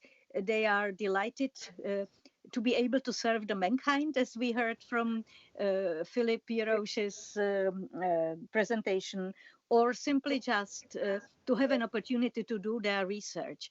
And some may be even very happy to get some extra money. So I think these two things have to be taken into consideration and have to be openly discussed, because if we don't openly discuss this with broader public, we will get into trouble. We are actually already in a big trouble. Yes. Thank you very much, Professor Loma. Do you want to add something? Yeah, no, I completely agree, Olga. And in fact, there is a little bit of discussion starting up about how to manage this problem of returning maybe academic values and financing to universities, for example, rather than the business model, which has dominated for some decades now. But you know, I mean, in Germany, you know, the government is still highly involved in the universities and funds them very heavily. And of course, we still have this problem here, and you know, it's tied to the size of the German economy and also to the German stance in Europe, which has for a long time now been to put Germany first in Europe, and often to the detriment of the European neighbours. And there's a little bit of recognition and even embarrassment, I think, growing about that now here in Germany at the very top. But it's going to, you know, take a real examination of our capitalist systems as well, in order to analyze and properly deal with this problem, as you say, because the money is the reason for so much of this collaboration. Anyway, just thank you. Thank you, Didi. Actually, there is one more question to you and Audrey as well. So let me read it from our chat. But again, I would like to ask all of you, if you have questions to our speakers, please write them to our chat or use our Facebook, where you can post them under our broadcasting. So this question to Didi and Audrey is from Frank Uris. He said, "Thank you, Didi and Audrey, for enlightening presentations. Could you please elaborate on the awareness of issues mentioned among policymakers? For example, potential risks of foreign funding to China, capabilities building under the European Union's Horizon program." So I don't know if you can start. And I'm not sure if Audrey is still there. Yes, still have Audrey. So please, Didi, if you can start, and then I'll ask Audrey to. Okay, if you like it that way around, that's great. Frank, yeah, we Horizon 2020, Horizon Europe. Yeah, there's this whole section in this book. My apologies for constantly referring to it, but there's good reason. It's all in there. There's a whole section about the EU funding. Now, my experience of doing that reporting, because those are the sections, I was responsible for those sections, as well as others, was that it was extremely difficult to get a straight answer from the EU either in Brussels or in Beijing. It literally took about 3 months, maybe even 4 months, before I was finally able to figure out exactly how much money I think they were putting in, where, what was going on, what was the phase of this agreement, what was in it, what wasn't. Fairly basic questions, actually, considering that this was EU money, taxpayers' money. And my overriding sense, to be honest with you, was that they are aware of the dilemma that they are currently in with China, but they have made deep commitments in the science and technology sphere. And indeed, the European Union continues to collaborate with China on nuclear research, for example. You know, that there's a lot of vested interest, there's a lot of jobs, there's a lot of reputations, there's a lot of legacies involved here. They are very reluctant to disengage. The EU export control regime of sensitive technologies, which is anyway kind of ridiculous when you consider military-civilian fusion scheme, but they still cling on to this fig leaf that there's a difference between military and civilian use. But the regimes themselves are completely full of holes, are very inadequate, shall we say. So yeah, you know, I mean, I literally, there was a meeting in December 2019 of top EU sort of universities and officials, science and technology officials who deal with China research, joint research. And we asked, myself and my co-editor Hinak Feldfisch-Trentrup, we asked for some information about the meeting under EU freedom of information rules, and were rejected twice on the grounds that disclosing what had been discussed at this meeting about how to handle scientific cooperation with China moving forward would damage international relations with the People's Republic of China. So there you go. EU, not so democratic, frankly, and certainly not very open. That was, for me, quite a shock. So I'm critical of the willingness to be open about the state of science and technology cooperation between the EU and China. I think the EU is protecting itself. I think it's protecting its interests. I think there's a lot going on that should be stopped. Thank you very much, Didi. And now I would like to ask Audrey to answer to this question. Yes. Yeah, so I am based in the US, so I can speak a bit more to sort of the US approach to universities and sort of knowledge about military civil fusion. And so I think that more recently, there's definitely been, under the Trump administration, there's been a move to sort of focus on military civil fusion. So it's definitely now something that people in the administration are perhaps not understanding necessarily, but they're taking more actions than are being taken in other countries. But I think largely it has taken a fairly long time to sort of raise awareness on this issue. And I had started researching military civil fusion about 2 years ago, and it was something that not many people were talking about or taking actions on. But there's definitely the same sort of apprehension of universities towards sort of the military civil fusion strategy and addressing these issues that are associated with it. And so the FBI, there are new cases that they're sort of looking into the universities and these affiliations with the CCP and the military. But it's a very expansive issue, and so I think it's difficult to sort of find the fine line between continuing cooperation and being with and coming from the universities who don't really want to acknowledge these issues, and then also not having sort of like a flat out ban on people from being able to come to U.S. universities. But so it's definitely become something that is more broadly discussed in the U.S. at least, and so I think actions are beginning to be taken. Thank you very much, Audrey. And there's one more question to you. There is Luke McWilliams asking, from next Monday, UK government will ask all incoming Chinese students to disclose military links. UK's academic technology approval scheme will be expanded to include advanced conventional military technology. How likely is this to be effective? How could Chinese military and military-linked university circumvent this? Please, Audrey, if you are still here. Yes. Yeah.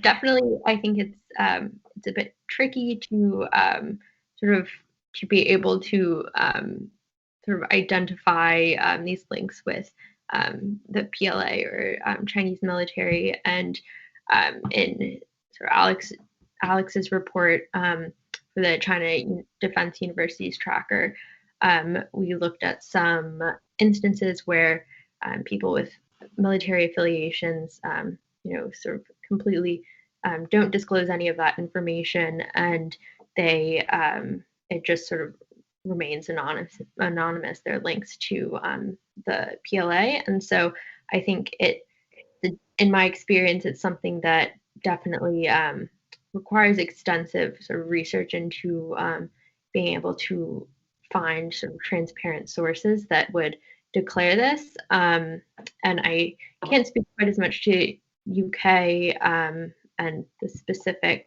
plan, which maybe Didi can. But I definitely think it is difficult to sort of be able to identify these affiliations, and it's definitely possible for them to continue not disclosing this information. Thank you very much.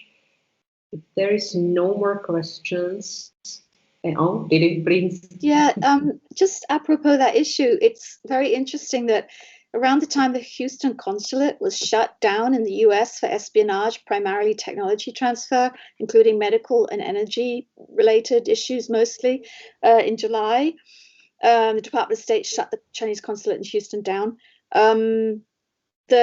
At the same time, about between 30 and 50 interviews were conducted across the US of researchers from China who were believed to have committed visa fraud by saying that they were engaged in, regular civilian style medical or scientific research, but in fact they were linked to PLA-tied institutions. And, you can research this, you can prove this. And you can manage the situation, and it's very interesting that they started to try to do that in the US. And I think it's very encouraging that they're starting to deal with this in the UK as well. I would only wish that the same thing would happen in Germany and in France and in other European countries. Thank you. I will once more check all our chats, but I can't see any more questions. We have a few questions that Alex already answered via our chat because he already left our group. So if you sign up for our chat, you can go through and read these questions and answers. They are mostly about PLA and last Alex research. So please feel free. I'm not going to read them now, but if there are no more questions, I will ask you for 15 minutes or half-hour break. So it's the time for coffee, maybe for some of you lunch or dinner. And we will meet again at 4 p.m. CST. And we will start our second panel. It's actually called panel number 1. And it's about the CCP's human rights abuses and global responses. So please, if you have time, join us also for the second panel. Till that, see you later. Thank you. See you. See you. Thank you.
Hello, everyone. We have still 2 minutes and we are missing 2 speakers. So please give us some time to call them and reach them, and then we can start.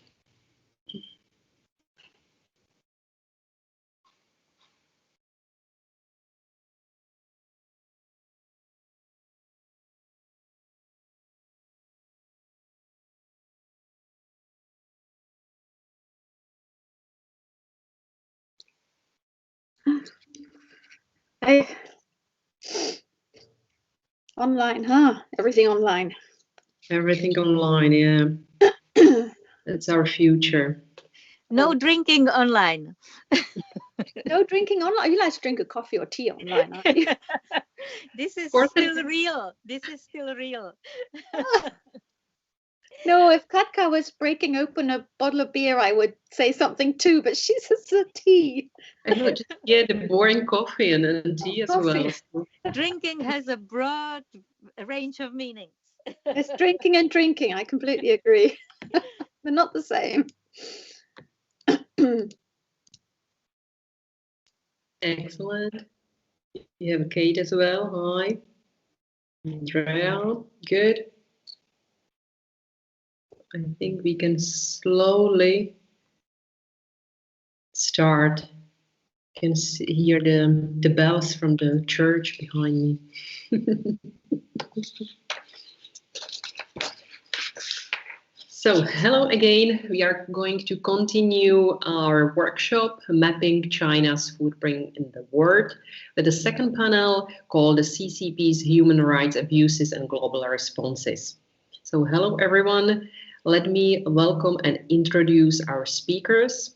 The first one is Kate Saunders, a researcher on Tibet, who is going to talk about new findings on Tibet and their impact on telling Tibet's story. Welcome, Kate. And the second speaker is Dr. Magnus Fiskesjo from Cornell University, who is going to talk about Chen Chuanguo and Reinhard Heydrich, parallel futures of communist Chinese and Nazi German genocidal and forced assimilation policies. Doctor, welcome as well. Wonderful, second speaker. And we are still looking for our third speaker, Andrea Worden, non-resident research fellow from Sinopsis, who is presenting or should be presenting the Beijing 2022 Winter Games, a threat to the Olympic ideal and human rights globally. Andrea, looking forward maybe to see you, yes, as well. So Kate, if you don't mind, I would ask you to start your presentation, and the structure is going to be similar as was during our first panel. We are going to have 15 minutes for each presentation, and then we are going to have 30 minutes up to 40 minutes for discussion. The question could be sent via chat for those who are registered online, or you can write them or send them on our Facebook page, Sinopsis. So pleasure having you here. I also already saw Andrea. So Andrea, welcome. And I will give a floor to Kate. So Kate, please. Thank you so much. And can you hear me okay? Perfect. Great, thank you. Thank you so much for inviting me here. And although we can't be in Prague, it's lovely to be here virtually with everybody. So I'm going to talk about Tibet and telling Tibet's story. Last month, the Communication University of China in Beijing hosted an online forum on telling stories of Tibet. And Global Times tells us it was attended by experts from China, from Nepal, from Japan, from even the UK and Germany. And the intention was to develop creative new methods of conveying the CCP's 21st century narrative on Tibet. The party's emphasis on telling the story of Tibet well has been emphasized consistently in state media, with the assertion in 2018 that propaganda, thought and culture work on Tibet are at a new historic starting point. Telling the Tibet story is such an anodyne, seemingly harmless phrase, and in no way it conveys the depth and the extent of China's systemic efforts to not only silence Tibetans, but to erase their truth, to erase their agency through rewiring their thinking and belief systems. The real agenda is encapsulated far better with a phrase from an official document that applies to both Tibetans and Uyghurs, and giving the party's stated aim as breaking lineage, breaking roots, breaking connections, and breaking origins. It reflects the ideologically driven preoccupation in Beijing, bearing little or no relation, of course, to the situation on the ground, that the two major ethnic minority regions of the PRC present a grave and present danger to China's overall security. From the patriotic education campaigns of the mid-1990s onwards, the CCP has accelerated efforts to change Tibetan minds. And this is inextricably linked to the imperative of changing ours too, as China uses various means of covering up information, subversion and distortion of the conversation on Tibet globally. And this imperative was underlined by Xi Jinping at the 7th Tibet Work Forum in August, which dictates the policy cycle for the next 5 to 10 years. Reflecting Tibet's strategic and geopolitical importance to the Communist Party, Xi characterized Tibet as an impregnable fortress and emphasized a further constricting ideological agenda. It's probably worth mentioning here why Tibet is so important to China, as this informs its whole agenda. China's policies in Tibet emerge from the PRC's pressing strategic and economic imperatives, and these are its control over its borders, now prioritized still further in the deepening tensions with India, raising the productivity of the core industrial cities of Xi'an, Chongqing, and Chengdu at the foot of the plateau, the expansion of mining based on the rich resources of the Tibetan plateau that includes uranium, lithium, gold, copper, and that's in order to fuel China's economic development. Finally, to address the progressive scarcity of water shortages in the north and northeast of China, with water sourced in Tibet. That one's very important, of course. This combination of factors renders Tibet vital to the future of China in Tibet. Xi Jinping's leadership has presided over intensified militarization, disproportionate securitization, and massive social engineering campaigns, notably the displacement and relocation of Tibetans, particularly nomads and herders. And the Chinese Communist Party makes its intentions of attempted control over Tibet's past, present, and future clear when it references even the concept, the phrase that's emerged in Chinese, the post-Dalai Lama era. So underlining these imperatives, three top political leaders, Wang Yi, Wang Yang, and Hu Chunhua, visited the plateau in the summer, and that indicated the high-level engagement on the plateau at the time of the work forum, which was held on August 28th and 29th. The visit of Wang Yi to Tibet's border areas came just prior to his visit to Europe in August, where he bumped elbows with Macron and amplified China's disinformation efforts on the origins of coronavirus. And Wang Yi's visit to Tibet was in the context of ongoing tensions with India. He's the special representative in border talks with India. And he's upholding a mantra of Xi Jinping that the security and stability of the PRC is dependent upon the so-called security and stability of its peripheries, of its borders. And in Tibet, we've seen that China has accelerated construction of what it calls well-off border defense villages, in which it's part of the CCP's far-reaching agenda to create an advanced and impenetrable security barrier between Tibet and the outside world. That was something, again, that was emphasized in the 7th Work Forum. And CCP cadres are stationed in these new villages with the aim of countering infiltration by hostile forces, and that includes Tibetans loyal to the Dalai Lama, for example, and generally ensuring compliance with CCP objectives. So crucial to China's new telling of Tibet's story are two equally bland phrases concealing the glint of the knife: ethnic unity and Sinicization. And the Chinese author Zhang Shanlang wrote in his Cultural Revolution Labour Camp memoir Grass Soup that thought reform was equivalent to using a wooden knife to kill a man. He said such a knife was aimed not at a man's throat, chest, or stomach.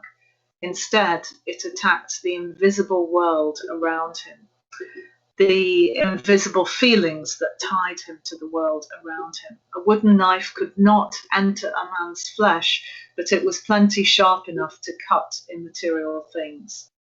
So the adoption of ethnic unity regulations in January are a legal articulation of long-held policy goals that seek to reduce ethnic differences, erase distinctive identities, and achieve a stable Han-centric society.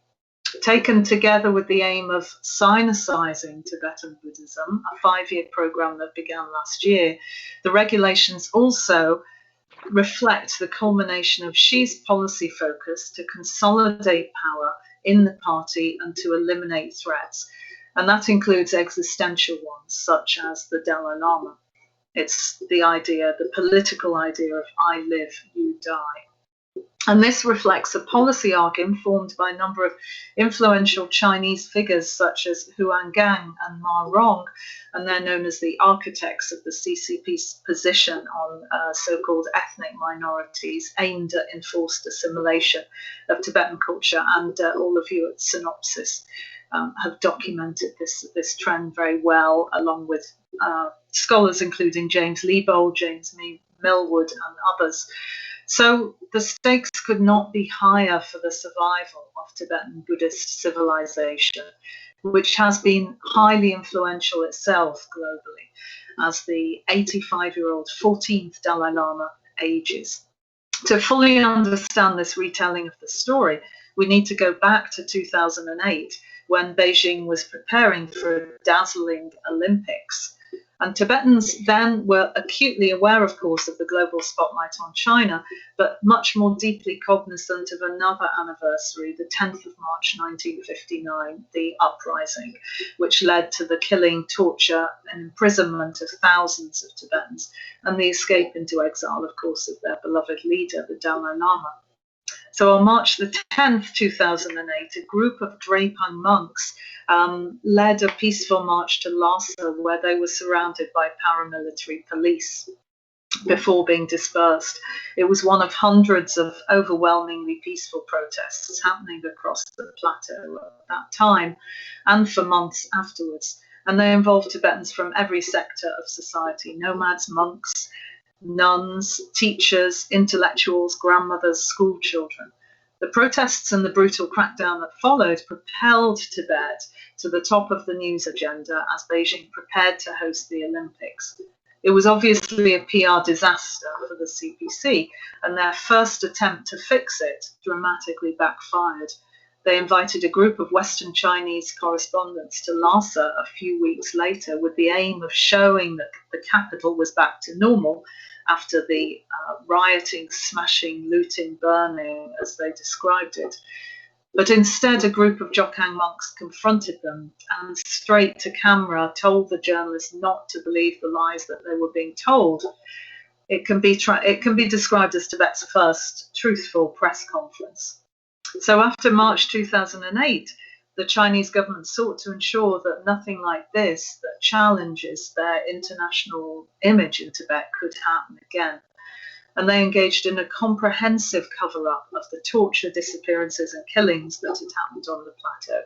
They combined that with a propaganda offensive against the Dalai Lama, and on a global stage, They refused to answer legitimate questions from government and about the use of lethal force against unarmed protesters or the welfare of individual Tibetan detainees. In addition, the CCP framed the hundreds of protests that had occurred, although they were overwhelmingly peaceful, as one violent riot. And even now, March 2008 is still depicted by some international media with this convenient shorthand that accords with the official line. A year later, in 2009, after the deaths and disappearances of untold Tibetans, we still don't know exactly how many, a monk called Tape walked out of his monastery in eastern Tibet in Amdo and set himself on fire. Tape survived, and he later had to endure the cruelty of being depicted terribly burnt in a propaganda video made to show that the Dalai Lama was the evil influence.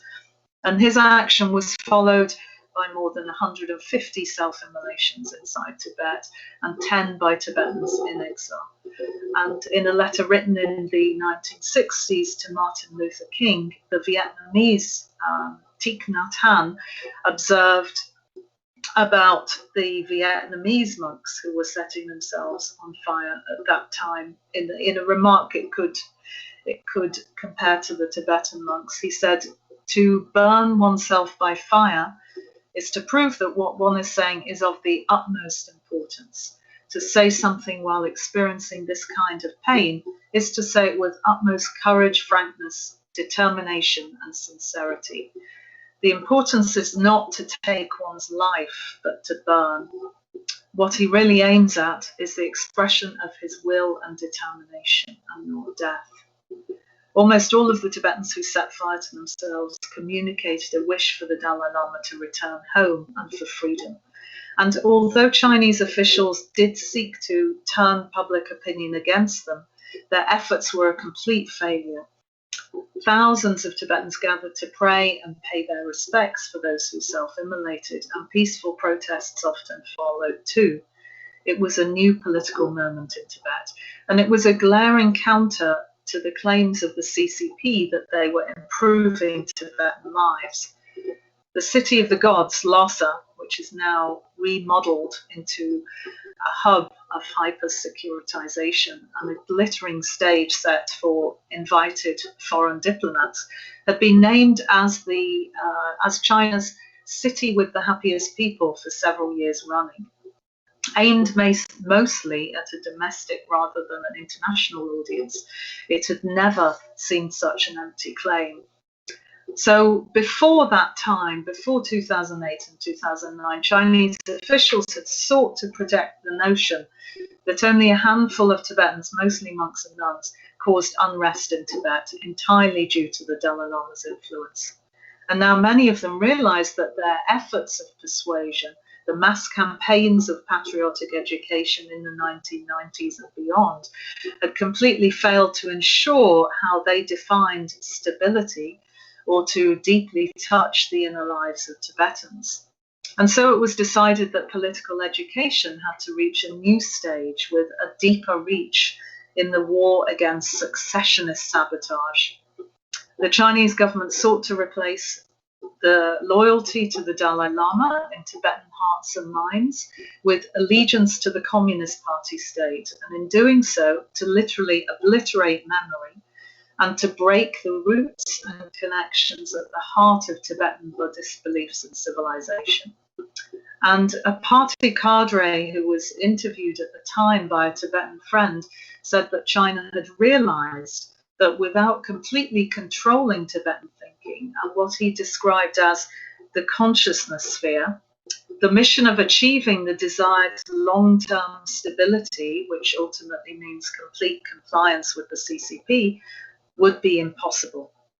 So this position reflected also the CCP's broader anxieties over Tibet. Tibet is not only regarded as a core issue of the PRC's territorial integrity, but also as a matter of national security. And there were further major shifts following the takeover of Chen Guangguo as TAR party secretary in 2011.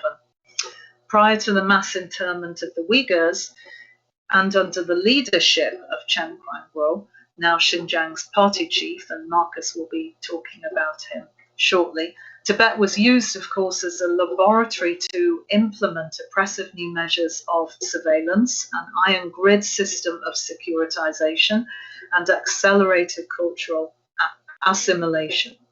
And these dystopian measures are shaping the Tibetan experience of reality.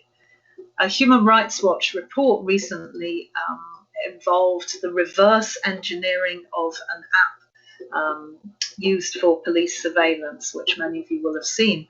And this report concluded that an examination of the list of research topics of the app, which applied to Xinjiang, suggests Chinese police are developing capabilities for the reality mining that go beyond existing forms of surveillance by studying how people interact, using data gathered by machines such as their mobile phones or checkpoints, an approach considered more accurate than existing subjective sources. The authorities seemingly hope to be able to understand in a more fine-grained way how people lead their lives, whom they talk to, and where they go and what they do. So the goal is apparently to identify patterns of and to predict the everyday life and resistance of its population, and ultimately to engineer and control reality. But the CCP knows that the human element is crucial in combination with new technological capabilities. And among other measures, a new structure of monastic management was imposed, requiring monasteries to be run not primarily by committees of monks, but by party officials. And critically, the transfer of thousands of party cadres to Tibet to work at grassroots level began, human to human, in some cases, as in Uyghur areas, with party cadres literally embedded in Tibetan homes and learning in granular detail about their lives and motivations. So to transform everything, as the Tibetan writer Wosa puts it, about the CCP's current efforts, you also have to study everything. And in this case, a story from a friend of mine who was imprisoned as a monk in the 1990s is very telling. He told me a story of a conversation he had with a prison official in Lhasa's notorious Drapchi jail, and this was in the late 1980s, and it was 2 years into his sentence, and he was summoned into the office of a senior Chinese prison official. And such invitations were generally greatly feared because they knew what would usually result. And my friend was frightened, but when he arrived, he was offered a cup of tea and a cigarette, an act that had never happened before. And he was invited to sit down and to talk for 2 hours. He said that this small act of kindness was so overwhelming that he completely dropped his guard. The official wanted to know various questions: why he had risked his life in protesting, did he regret it, did he still think that Tibetan independence was something worth fighting for, why was a Tibetan prepared to risk so much for shouting simply "Long live the Dalai Lama" in the street. My friend was honest, and he said that even if the Chinese killed us, this still wouldn't solve the Tibetan problem with China, because Tibetans and Chinese have a totally different culture. They still believe passionately that Tibet should be independent. He also told him that the patriotic education system in prison was ridiculous. They were given the answers to specific questions, they asked the questions and then had to recite the answers. The prison official laughed, maybe he even agreed. They spoke for 2 hours, and it was an encounter between two very different ways of thinking. But my friend later realized that this was a real indication of the granular detail that the Chinese officials in charge sought to gather.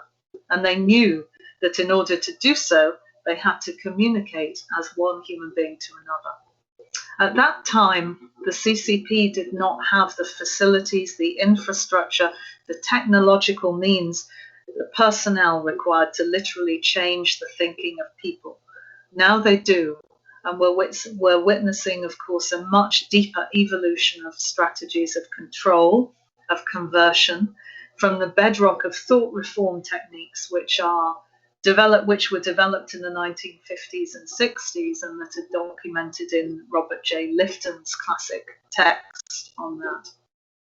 In the 12 years since those courageous monks at the Jokhang looked journalists in the eyes and told them the Chinese government is not telling the truth about Tibet, China has intensified its efforts to silence Tibetans and to prevent any news from reaching the outside world. Tibetans have been locked in effectively, and more people have been locked out. Prior to 2008, thousands of Tibetans were coming into exile, often to see the Dalai Lama for the only time in their lives. But last year, only 18 were able to do so. Any communication at all is much more difficult. There's already plenty documentation of the difficulties in communicating on WeChat and even on sensitive issues such as the environment. Space has been completely contracted. So at the same time, information from outside is totally blocked, and parameters for thought are developed at a very early age, from kindergarten, literally changing the way in which young Tibetans ask questions and steering them into predetermined channels. And at the 7th Work Forum in August, Xi Jinping stressed that patriotism, the party's view of it, should be incorporated into the whole process of education, right from the beginning of schooling. So this new political direction is compounded by a much more entrenched regulatory framework and a comprehensive system of policing of monasteries and nunneries. In addition, the CCP seeks to cultivate the red gene, particularly among young people in rural areas, and membership is required to progress in every sphere of society, as it is elsewhere in China. And importantly, this system inspires the kind of fear that suppresses awkward questions, as well as seeking to stop Tibetans from thinking them in the first place. How am I doing for time? I still have a few points. Kate, okay. If you can finish in 2 minutes, it will be great. We have another 2 speakers, so sorry for it. Of course. Okay, so what I'll do is just make a few points about counter-influence, if I may. So thinking of Tibetans as transformers, as agents of change, as opposed to the victims of these measures. So firstly, just to mention, the Dalai Lama has reshaped his role on the global stage. Unusually for a religious leader, he's influential in the field of secular ethics. He's also engaged in a dialogue with modern scientists in fields of cosmology, quantum physics, which has also gained him new secular platforms. He has his influence reaches into China, impacting Chinese Buddhists and cultivating a deep respect for Tibetan Buddhism. Many Chinese now have Tibetan religious teachers and have been impacted also by his teachings. As China steps up its efforts to control the Dalai Lama's succession, the Dalai Lama has neatly undercut Beijing's intensified efforts by suggesting that the process of reincarnate lamas and choosing them may have had its day because the hierarchy is linked to a feudal system. So, and the Dalai Lama's comments really exposed the absurdity of the imposition of legislation by the CCP to install and manage official reincarnations. Now, current circumstances also remind us that it was not only the iron grid of preemptive policing and total surveillance that was trialled in Tibet. Teachings by the Dalai Lama, the Karmapa, and other religious leaders, particularly during the current pandemic, underline that well before that, Tibetans themselves trialled solitude, lockdown, and techniques to survive this that they have endured for far longer, underpinned by a core of teachings that have shaped Tibetan civilization. And this has given rise to a remarkable resilience. And while the crackdown in Tibet has intensified in scope and tactics, an alternate narrative of cultural resilience is most certainly taking shape in Tibet as Tibetans themselves take increasingly bold steps to defend and protect the core values of their language, their cultural and religious identity. And Tibetan historian Tsering Shakya writes of a Tibetan term meaning smile in the face, fire in the belly. And this Tibetan word most often used to describe the concept of resistance means literally to oppose or to stand against the face. And the term conjures an image of a person turning away from what is confronting them and conveys a refusal to acknowledge that confrontation. So while China's state media, in showing happily singing and dancing Tibetans and Uyghurs, and showing Lhasa as the happiest city, is aimed at showing this smile on the face, resistance can take many, many forms. And the fire in the belly is not always visible. And these acts of turning away or not giving face, implicit in the Tibetan term for resistance, are a refusal to recognize something that is not worth recognition, despite the demands of the all-powerful party state for demonstrations of submission and compliance. So I'll close there. Thank you. Thank you very much, Kate. Now I would like to give our virtual floor to Dr. Fiscasio. I'm sorry if it's the wrong pronunciation. I'm trying my best. So please, if you can start with your presentation.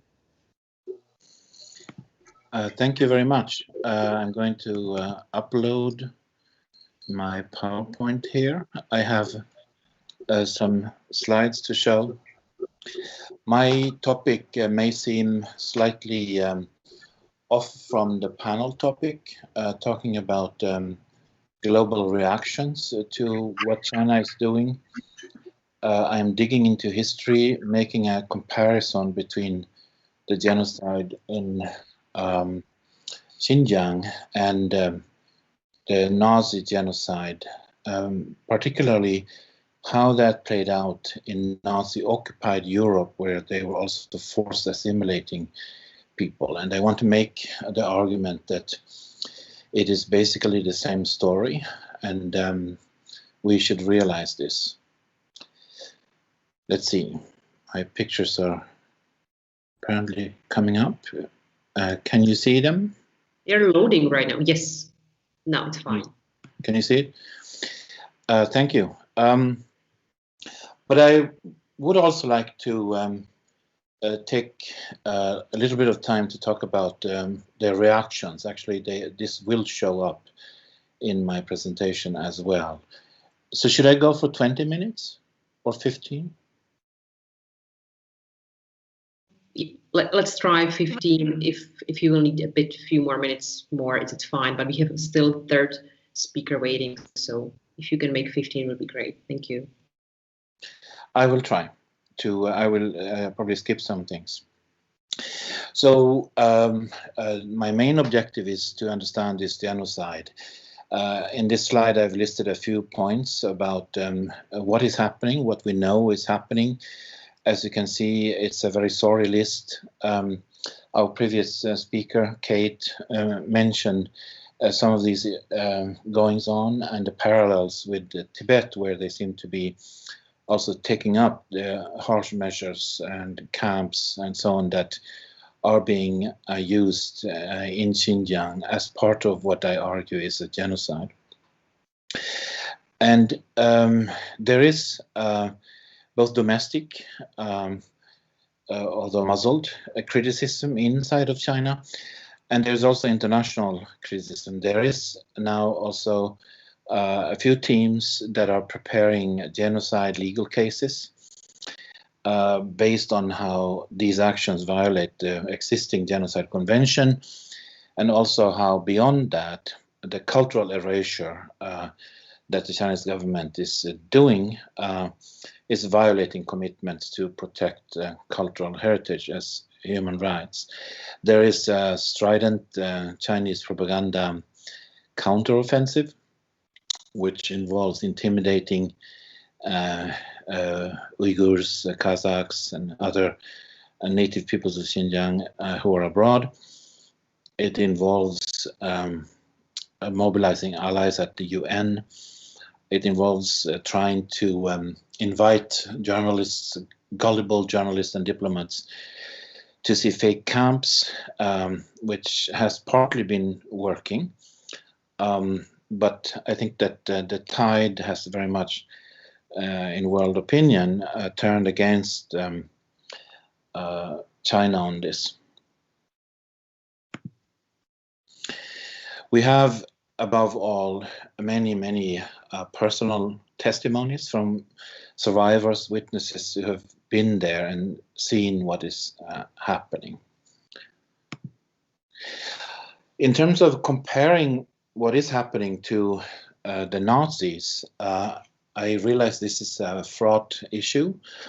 There's been a lot of debate over whether one can do this, and I certainly agree that one should not throw around the Nazi comparison in too light a manner. On the other hand, I take heart from those who argue that we should compare what is happening to the Holocaust, because if we do so in a thoughtful way, we may be issuing a call to action, alerting people that this is happening again, and we should not let it. So I want to compare these two men. I've been struck with how similar they are in their role. Chen Quanguo, whom Kate mentioned, is the Communist Party chief who was transferred from Tibet to Xinjiang, who is now overseeing these operations. And Reinhard Heydrich is one of the top Nazi leaders, one of the coordinators of the final solution on the Jewish question in Nazi parlance. He was also governor of annexed Czechia and had a role in planning and implementing the Germanization of occupied Europe. And this is where I see a key similarity, not just with the smaller minority of Jewish people, but with the larger populations of people that the Nazis would have to deal with. He was assassinated in 1942, so his projects were cut short. Nevertheless, I argue there are strong similarities. Let's see.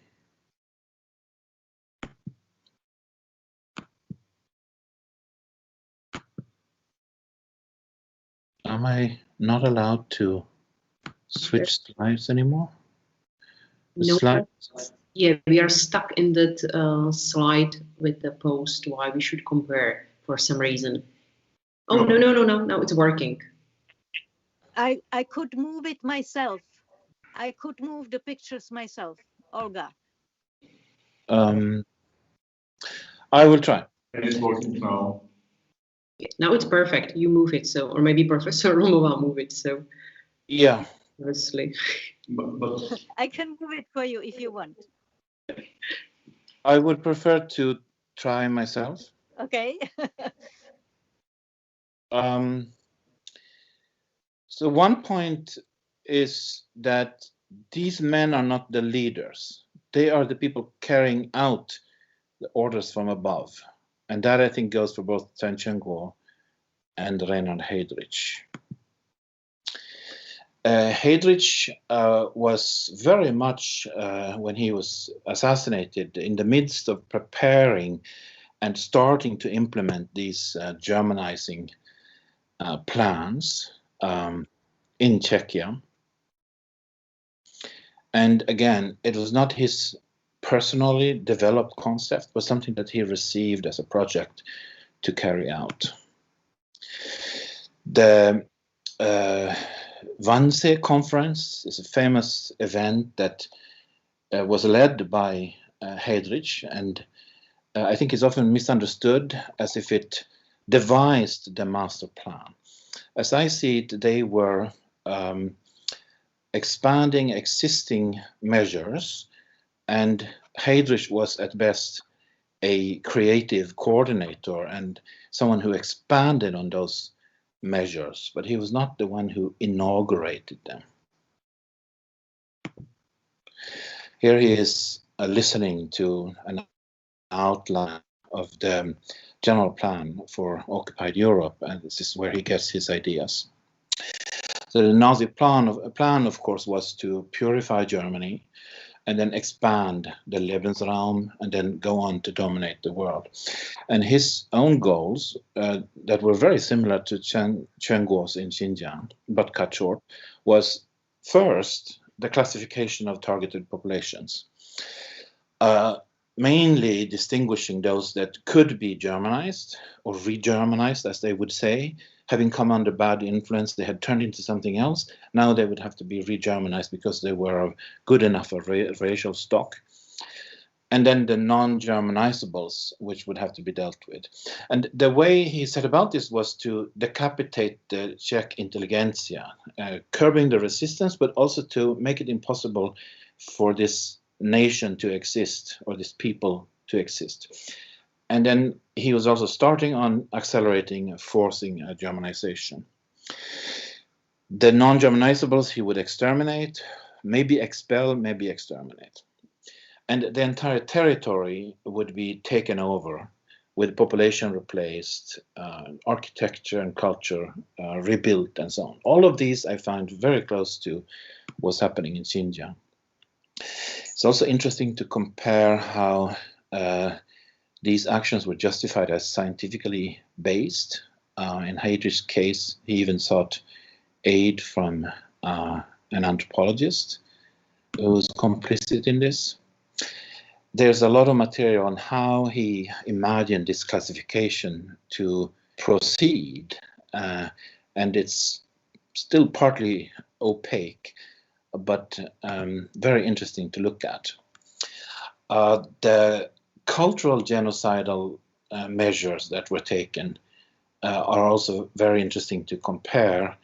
So although these aspects are not included in the UN Genocide Convention, they were certainly conceived as such by the convention's father, Raphael Lemkin.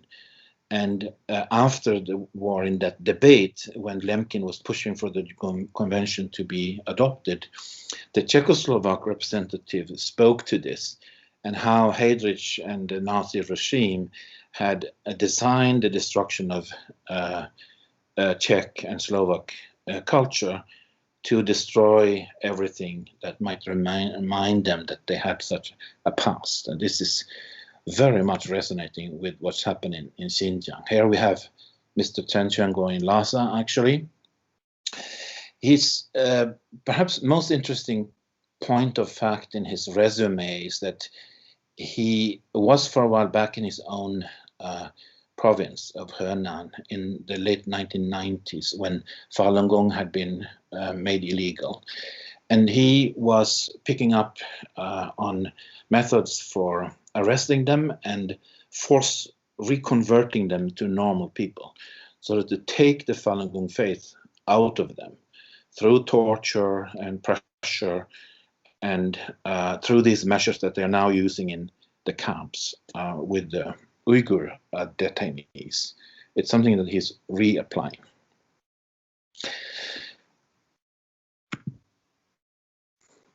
I have a few words on the plan that the Chinese Communist Party has, which uses different vocabulary, but I still think that it's quite similar to this Nazi idea. It's a rejuvenation of the great Chinese nation, which is sort of reasserting its rightful place in the world. And at home, it's about what Kate Sanders already mentioned, ethnic unity and then amalgamation of the peoples that live there, which I think are code words for forced assimilation. When we look back at the history, after 1949, the communists adopted a Soviet system, basically. Then they have drifted away from communist ideas, the critique of empire. We've had the ultranationalists that Kate also mentioned that gained the confidence of the party, and they are the ones that have now formulated the ideology behind the forced assimilation policies that we see carried out by the Chinese Heydrich, Mr. Chen Jianguo.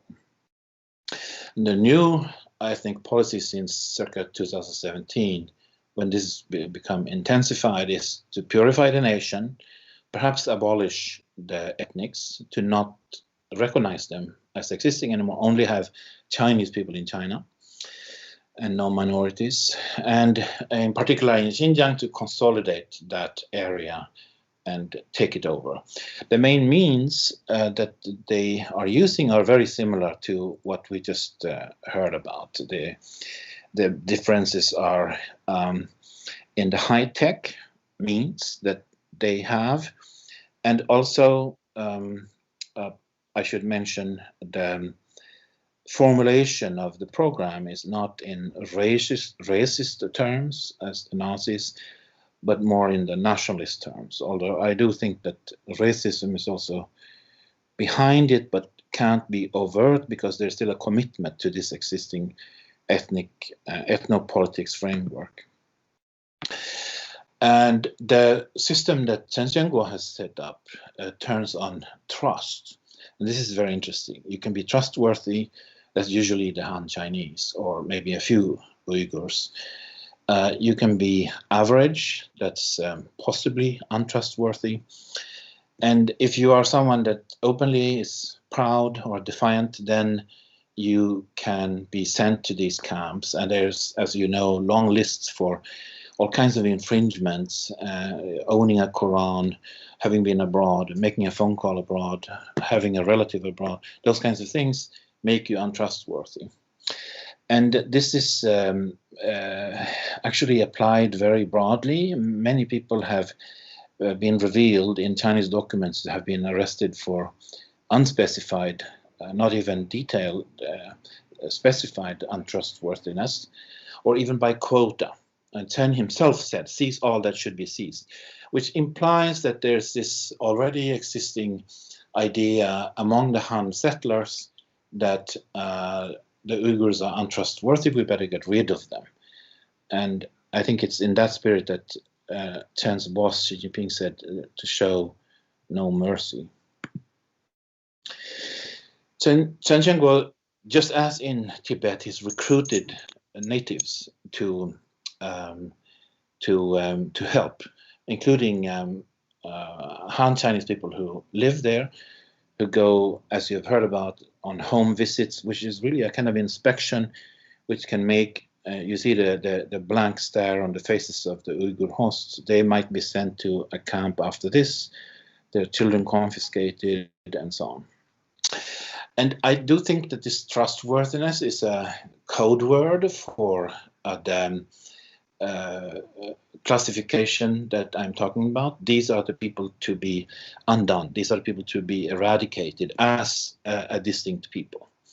So Darren Byler just captured this in an interview he made recently, where trustworthiness means aligning yourself with the Chinese state, to be Chinese, and it's all targeting the native peoples.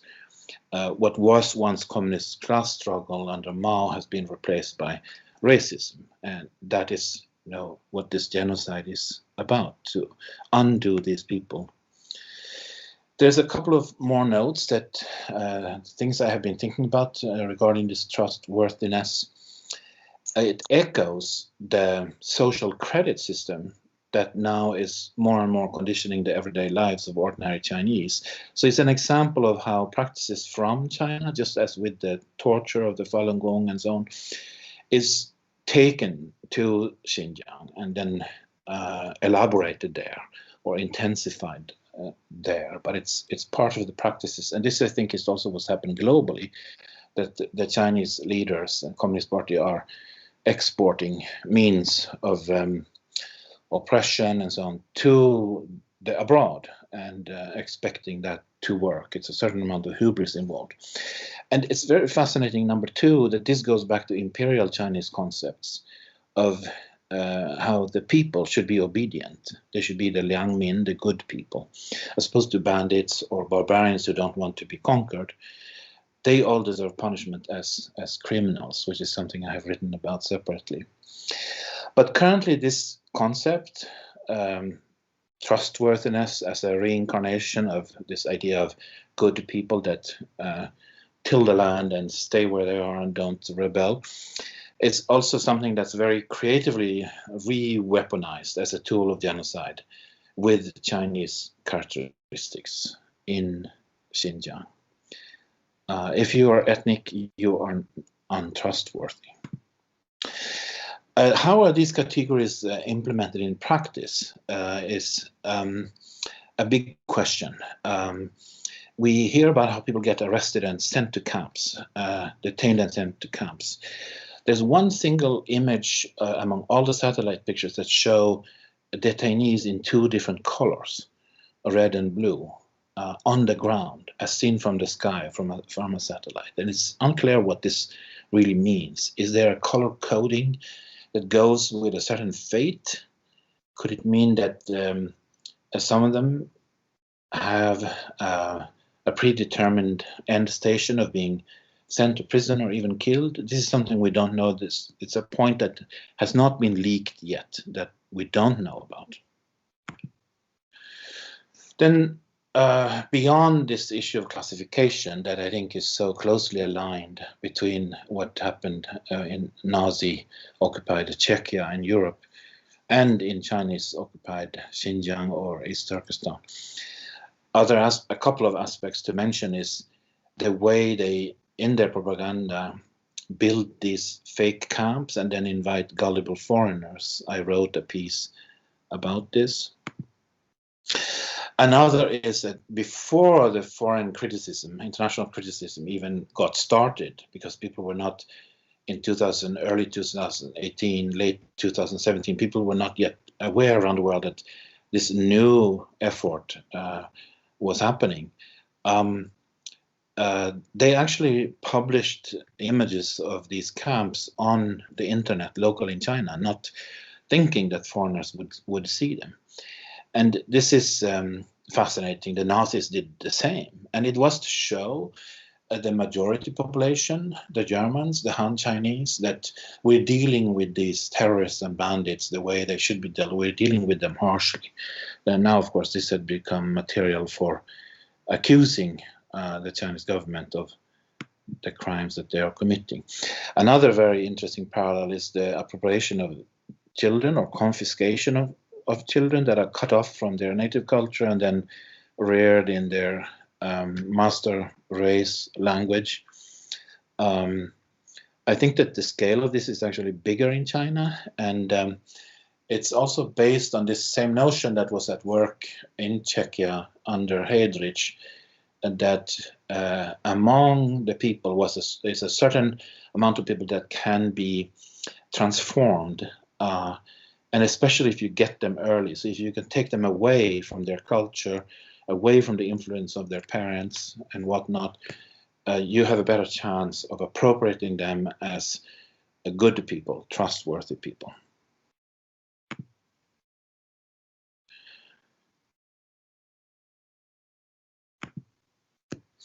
Another example, a couple of images from the cultural genocide that's playing out in China. The two pictures on the left are private citizens' experiences showing up on Chinese social media, having your books confiscated because they're in Uyghur or because there's a Quran.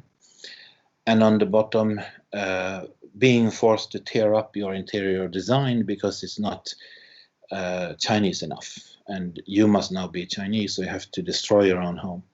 On the right-hand side, the assault on the elite, so to speak, of Uyghur and Kazakh culture. The singer on the top, Ablajan, is disappeared into the camps and rumored to have been sentenced to a lengthy prison term for making videos like this. Modern Uyghur music showing children that are proud to be Uyghur and modern at the same time, which is not allowed under this new regime. The Uyghur is something to get rid of, and to be modern means to be Chinese. And the panda is how a Uyghur cemetery was remade and redecorated It's a cemetery that used to have a grave, the tomb of one of the most famous modern poets in the Uyghur language. Even more stunning is this, as yet unfinished list of the decapitated Uyghur and Kazakh cultural world. All these people who are fluent in Chinese, highly educated, cultural leaders, artists, academics, hundreds and hundreds and hundreds of them who are now gone, and the disappearance of which, of course, is an assault on the confidence and pride of regular people.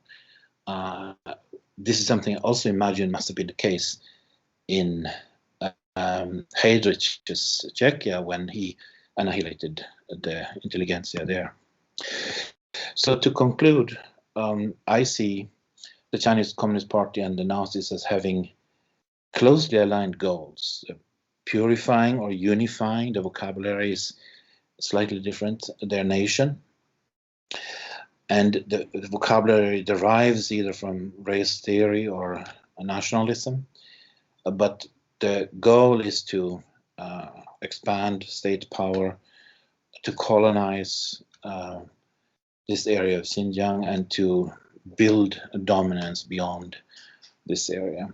And the means, again, that are so similar are the classification that is mounted to target the undesirable ethnic group, and then proceed to work on them, to force them to convert or die, whether it's the Germanization or in the past or the Sinopsization that we see today. The ultimate goal being to eradicate these people. And I think I'm ending here. I think my main message is that the world has not yet, in terms of international reactions, the world has not yet fully realized that this is happening in this manner. And not just the facts of the actions that the Chinese government is taking, but also the intent, the goal of actually undoing the existence of these peoples as such, which is the formulation of the Genocide Convention. That is something that people and countries around the world have not yet fully embraced. We see Macron and Merkel and others talking about insisting on a UN inspection, which of course is stalled because Michelle Bachelet at the UN Human Rights Council doesn't want to send people to these fake camps. She knows very well that that is what they want to arrange. So there's a stalemate. And I think we have enough facts, but the interpretation is lagging in terms of world reactions. Thank you very much. Thank you very much for this interesting presentation with the parallel to Czech Republic and Czech people. There will be a lot of questions for Czech listeners for sure. And now let me give the floor to Andrea Worden. Andrea, if you are here, please, the floor is yours. Yeah, I will just ask Professor Fiskeo, could you finish your presentation so we can see Andrea? Thank you. Wonderful. Hello, Andrea. Yes, we can see you. Please. Thank you. It's so nice to see you and to be here. I hope someday soon we'll be able to meet in person again in Prague. I look forward to that. So, wow, that's hard to follow. I like how the professor ended with his main message. I think I'm going to start with my main message, which is, based on what we just heard from Magnus and from Kate, really the like-minded democracies cannot participate in the upcoming Olympics in Beijing. You're right. So anyway, so main message is, I think that the democracies need to figure out how best to sort of coordinate and be unified in that message that we want to have nothing to do with this, which is going to absolutely be a sort of a modern replay of the 1936 Nazi Olympics. But prior to that, I think it's important, I think the first thing I want to sort of address is that many of the calls at the moment with respect to the Winter Olympics focus on asking the IOC to move the Olympics, from China somewhere else, right? Just get them out of Beijing and out of China, and that would be a great solution. But that is extremely unlikely. So I'm going to start with just kind of going over, and I'll try to be, I know we're running a bit short on time, so I'm going to try to move through this fairly quickly. I'm going to touch on a few reasons why I think that that's essentially virtually impossible. The Winter Games will be held in China. And then next, I'll touch briefly on the relationship between the UN and the International Olympic Committee, IOC. And then thirdly, I'm going to also just sort of touch on a few points in addition to what Magnus and Kate just discussed in terms of other human rights-based reasons why we shouldn't be participating. Sort of the community of democracies should not be participating in the Beijing 2022 Olympics. And sort of, what should we do? Okay, so first, so basically there are a couple of reasons why it's virtually impossible that the IOC will move the games out of China. And in part, I mean, there's certainly a financial reason, right? Sunk costs are a big part of it, and also just income that won't be made if the games are moved. Reputational interest, both of the IOC and of China, and then there are other reasons too. For example, there's no precedent for moving the games once the host city has been decided. There have been 3 cancellations of Olympic Games in the past, and these were due to World War I and World War II. And of course, now we have the first postponement of the Olympic Games because of COVID-19. So no historical precedent. And also, probably most importantly, as we've been hearing about in the news and reports from the folks who met recently with the IOC officials, the IOC's position is one of political neutrality. If you listen to sort of Thomas Bach's speeches, that's a constant refrain. We are politically neutral. It means that we, the IOC, will not make any assessment of China's human rights record, nor take any related action. There's no authority, and that goes counter to the Olympic Charter and the IOC's stance. So what is interesting, though, of course, is that the IOC has shifted a bit with its reforms in the Olympic Agenda 2020, which was adopted in 2017, to introduce some human rights requirements, including that the host city must comply with the UN guiding principles on business and human rights. But these, of course, don't apply. I'm sure that by design to the 2022 Olympics in Beijing. They will first take effect in 2024 in Paris. So another reason why the IOC in China, the IOC won't dare to move the games, is that there already has been great fanfare around the fact that Beijing will be the first ever city to host both the summer games, and the winter games. So this is a first. And of course we know China likes big firsts, and the IOC is all about this big first too. If you, I listened recently to Thomas Bach's brief message to the citizens of Beijing, where he congratulates them on the unveiling of the emblem for the Winter Games.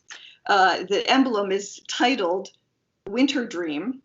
And so on December 15, 2017, Bach said that this unveiling of this emblem is another important step to make history for Beijing as the first city in the world to host both the summer and winter editions of the Olympic Games. The emblem stands for the vision of Beijing 2022, showcasing the best of China to the world the unique blend of modern and ancient traditions, end quote. Concluding, he said, the IOC is truly honored to be working side by side with our Chinese friends to make history in this Olympic city once again. Another reason, the IOC has 4 vice presidents who are just under Thomas Bach in the IOC hierarchy. And one of them happens to be a PRC national by the name of Yu Zaiqing. He's been a member of the IOC since 2000. He served on the executive board of the IOC from 2004 to 2012, and he also had a previous stint as a vice president. But very curiously, I found in July of this, in July 2020, he had his VP term extended, even though he has reached the IOC age limit. So his term has been extended until 2025. Anyway, so I'll leave that there. I thought that was quite interesting.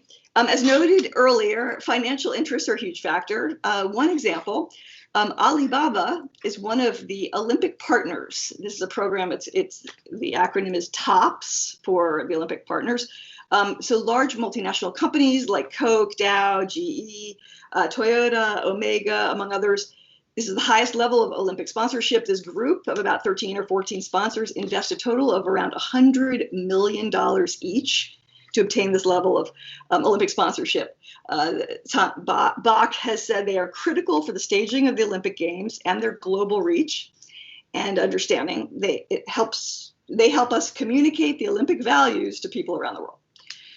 So as a side note, I just wanted to mention in terms of about Alibaba, participants in Beijing's 2019 South-South Human Rights Forum were invited to on a quote-unquote public diplomacy visit to Alibaba's headquarters in Hangzhou.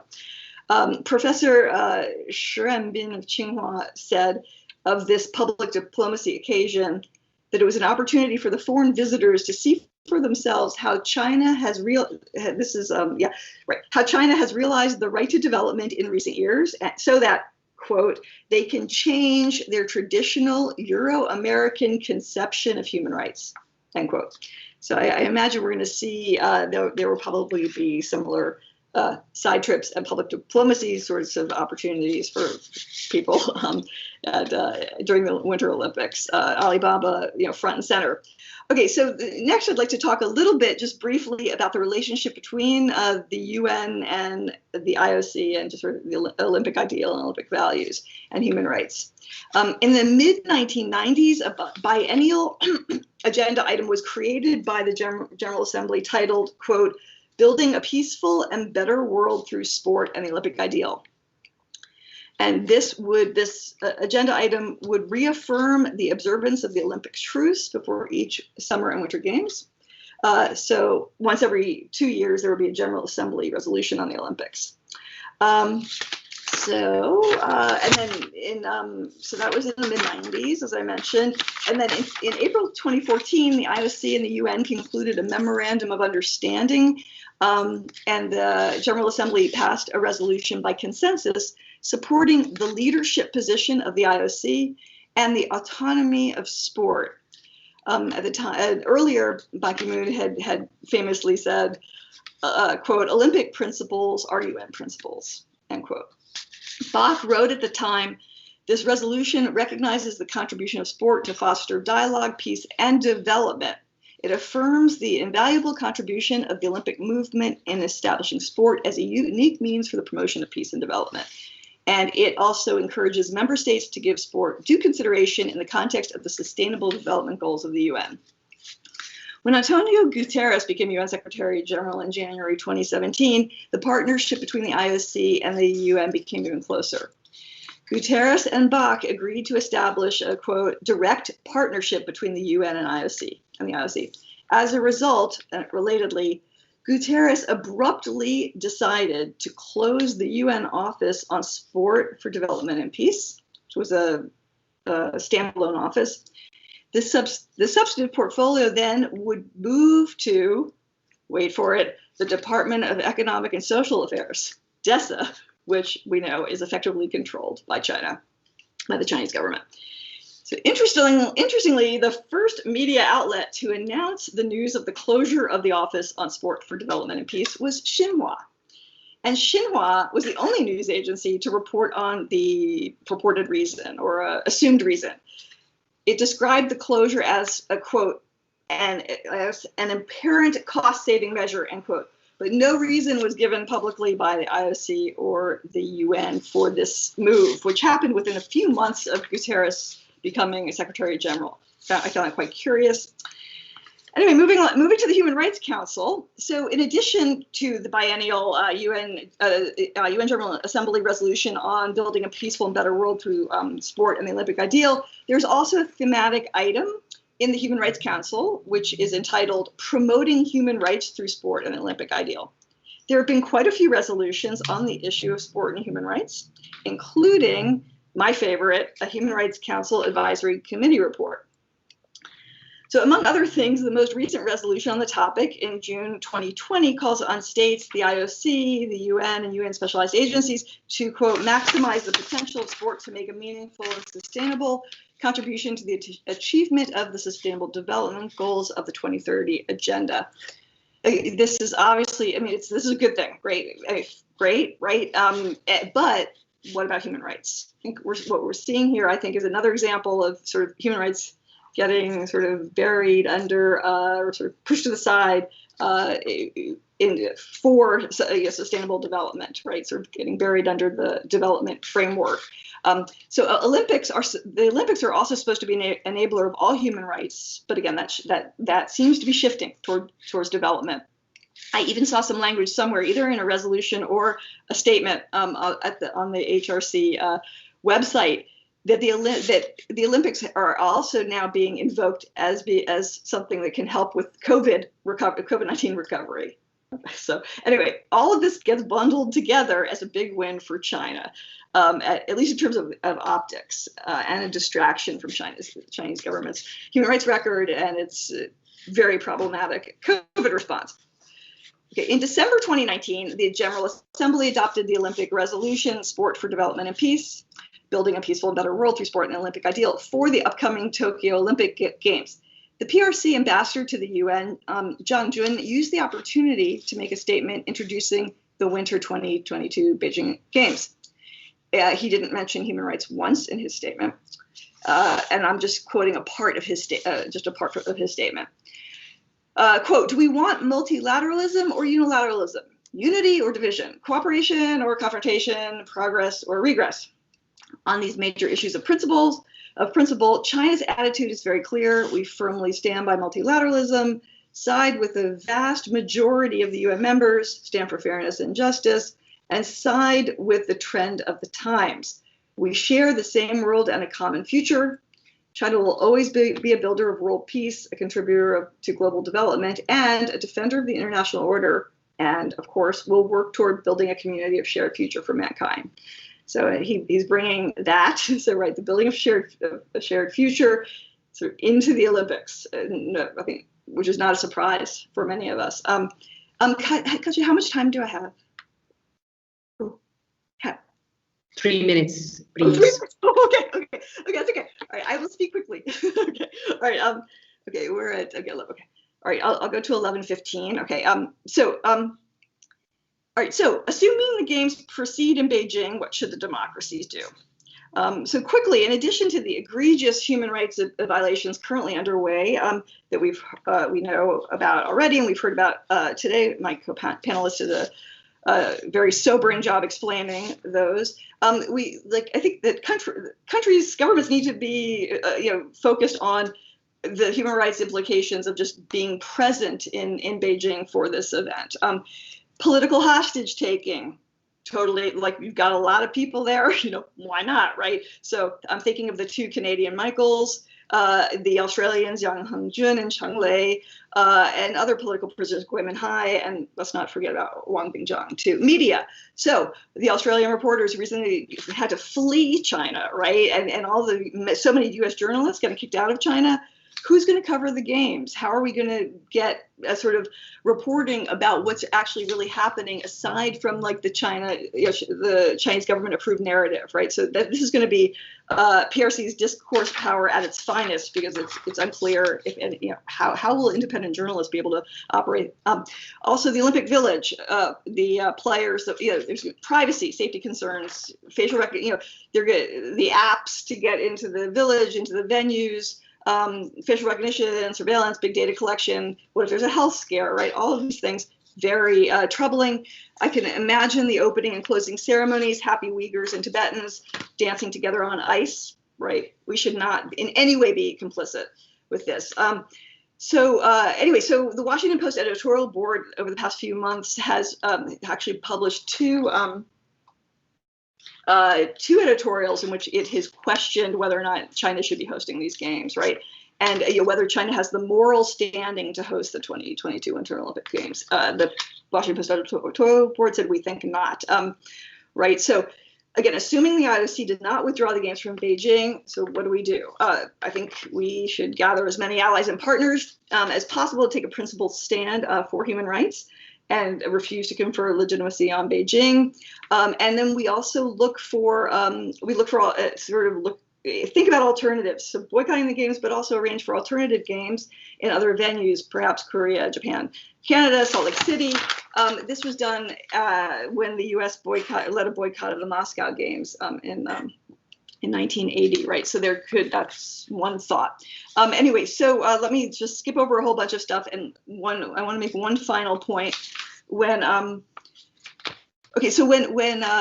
Bloomberg had asked so Wang Wenbin, one of the spokespeople for the Ministry of Foreign Affairs, asked him about the media reports that indicate that some were pushing for the International Olympic Committee to reconsider Beijing's hosting of the 2022 Winter Games, as politicians around the world voiced increasing concerns over China's human rights records. What's China's response? So he basically says, this is it's not an objective statement. The fact is that the majority of countries and people in the world recognize the fact that China's human rights conditions are constantly improving, and China's achieved notable progress. At a recent UN Human Rights Council session, most countries voiced approval and support for China's position on issues related to Xinjiang and Hong Kong, as also Magnus just mentioned. He also goes on to say that these calls for boycotts go against the spirit of the Olympic Charter and disrupts and jeopardizes the progress of the global human rights cause. So I thought that language was very interesting and very concerning. It's like, this is our show now. We're leading the way in terms of defining, leading the global human rights agenda and defining it, redefining it. So really, finally, 1 year before the opening ceremony of the Beijing Olympics, so 1 year before will be February 2021, which is coming up. Invitations are sent out by the IOC to the National Olympic Committees. So I think February 2021 is like a sort of a good marker for a plan for some sort of coordinated action. How do governments respond to the invitation to attend the Winter Games in Beijing in 2022? Okay, that's it. Thanks, I'll stop there. Thank you, wonderful, Andrea. Thank you very much. Now we have some time for questions. So let me start with the first one. That is to all of you, to all of our three speakers. And it's about, just a minute, while individual academics are leading voices in exposing human rights abuses in Tibet and Xinjiang, Western universities collaborate in technology transfer towards the CCP repression effort. Can this change? What role can academia and academics play in responding to these genocidal policies? Wow, that should be a question to all of you three. So if I may start with maybe Dr. Fiskesjo, please. Thank you so much, and thank you to Andrea also for a very interesting presentation from you. It's nice to meet you virtually. I would like to say about what academics can do that I think that information and interpretation is what we do, and it's what we should be doing. Try to tell people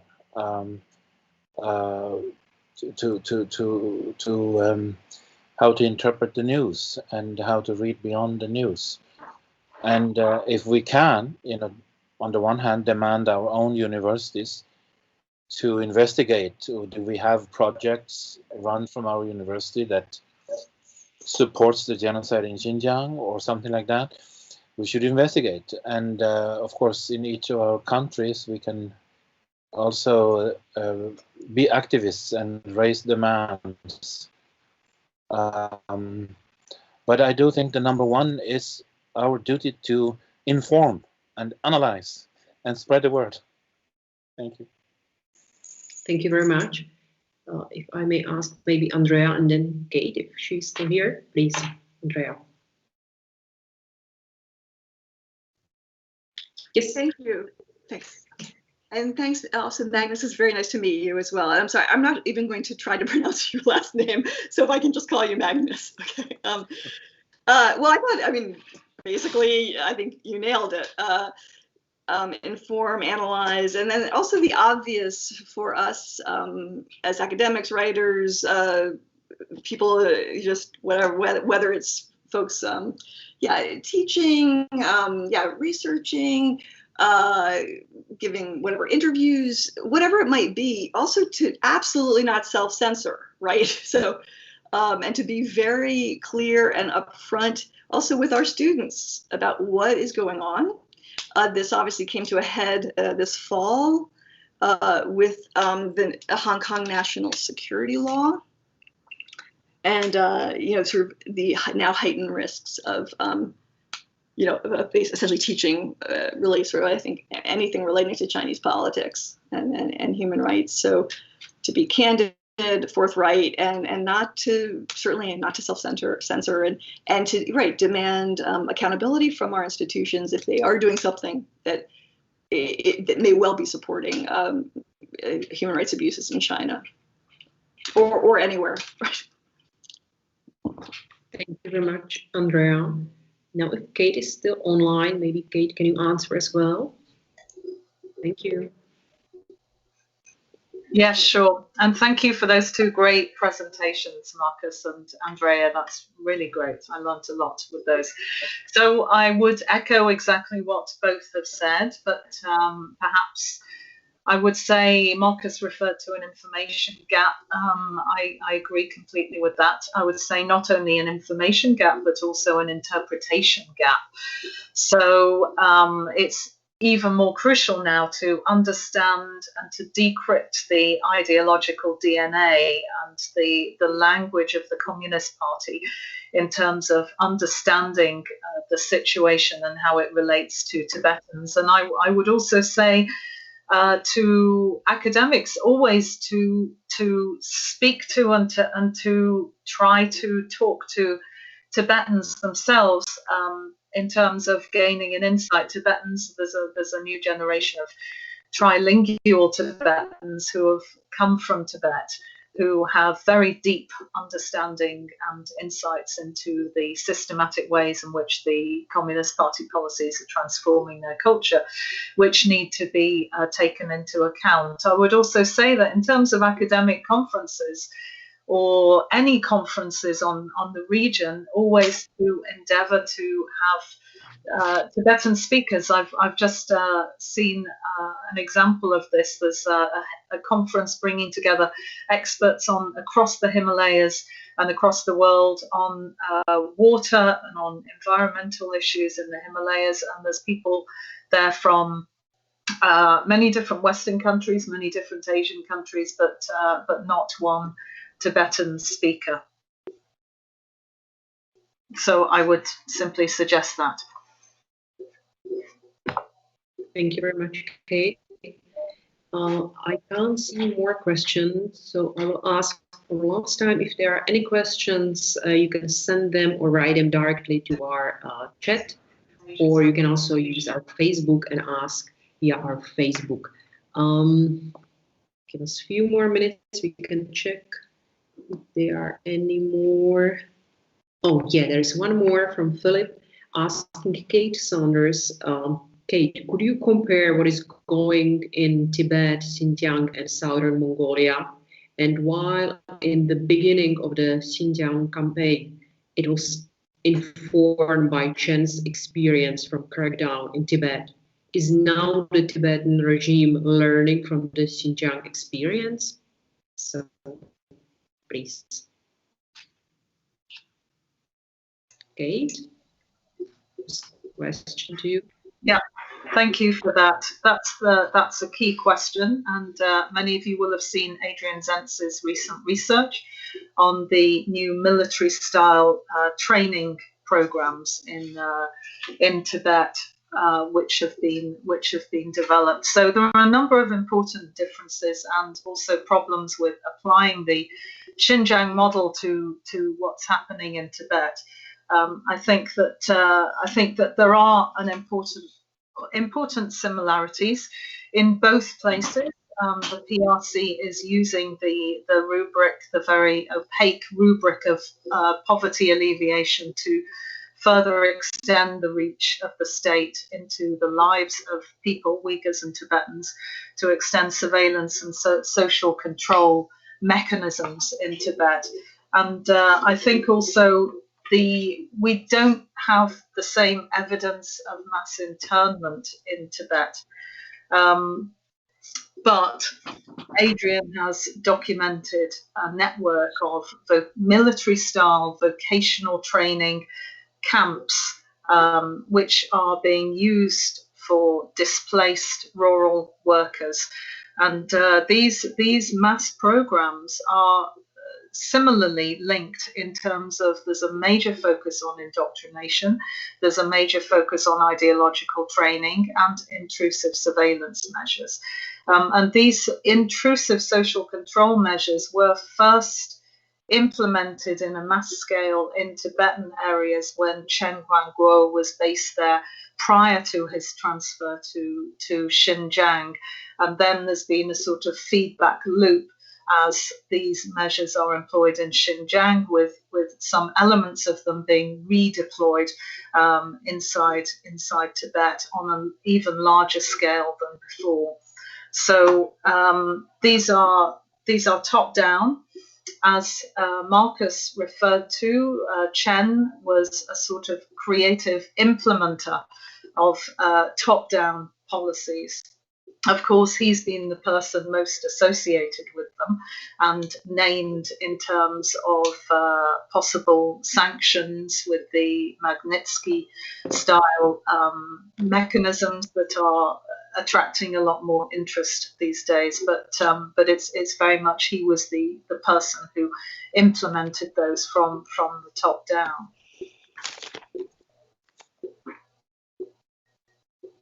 Does that answer the question? May I have a question? Oh, sorry, could I add one thing to that answer, which is that there is cooperation as well in terms of military training with Xinjiang troops and also Tibetan troops. They actually train together on the Tibetan plateau in high altitude specialist gyms, which and I think that we're seeing the results in terms of the tougher policies and the higher levels of militarization. Sorry. Thank you, Kate. So Professor Lomo was first, and then Didi is waving, and then we have one question from audience. So please, Professor. Yeah, I just have a brief remark regarding the presentation of Magnus.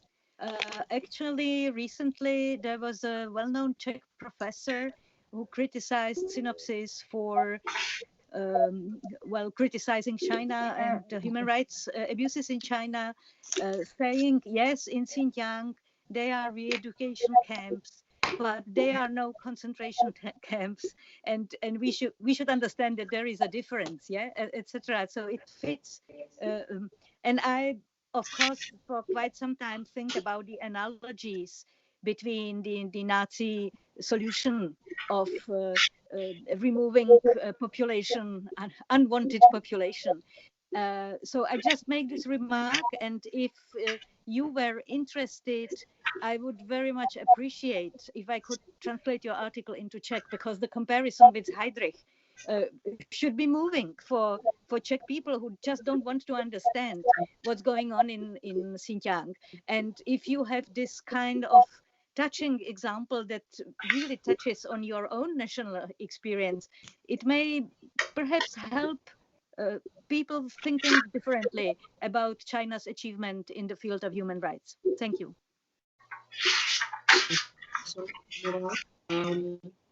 Yeah, Magnus, if you want to react, please. Oh, yes. I just thank you very much. I am very interested in hearing more. And when I finish this article, which I hope is very soon, I certainly would love to send it. And the only point I would like to add is that I find what's very striking about the Nazis is how the final solution, the concentration camps, all of that was a work in progress. They were they didn't have a complete ready plan. They were developing the methods and along the way, and Heydrich's role was to be a creative part of that and a leader of that development. But that's not widely understood. I find many people somehow believe that they had a ready-made killing machine. In the beginning, they talked about expelling people and sending them to Madagascar. Heydrich talked about sending people from Prague to Madagascar to get rid of them.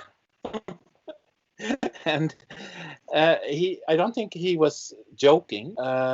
He was not ready. He was not at the point yet where he was going to put people in a gas oven or execute them. And this is contributing to, I think, a lot of misunderstanding, that the Nazis actually were inventing some of this as they went along. Thank you. Thank you very much for that. We are really looking forward to your article that should be on Sinopsis in English and Czech very soon.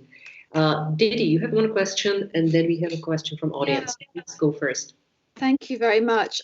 This discussion about Sinicization, Germanification, Chen Guo and Heydrich just got me racing to look through something that I actually wrote in 2012 when I was in Beijing for the International Herald Tribune, where I was in the Great Hall of the People, and Hu Deping, the son of Hu Yaobang, gave a speech in a small closed circle where he described contemporary China as quote unquote fascist in public, in Chinese, in the Great Hall of the People.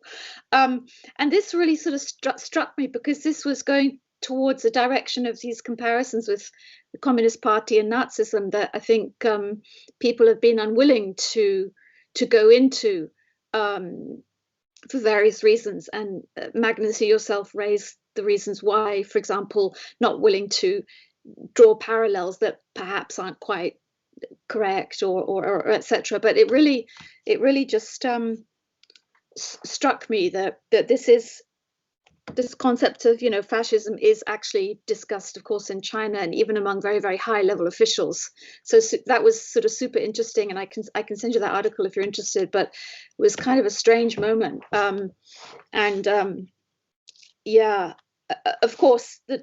Anyway, but that's a whole other issue there. My actual point, as well as that, was to ask that if we're going to be in this sort of territory of personalities, which I think is completely fascinating.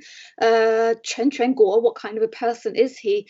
I heard a rumor, and I was wondering if you'd heard this too, that he was an orphan and was sort of raised in state orphanages in China. I don't know if this is correct, and I'm not impugning anyone who is an orphan who's been well treated and raised happily. I think this is wonderful, but I'm just wondering if we're going to get into psychological territory, which is brilliantly interesting, whether this is something that you've researched and looked into his actual childhood experiences.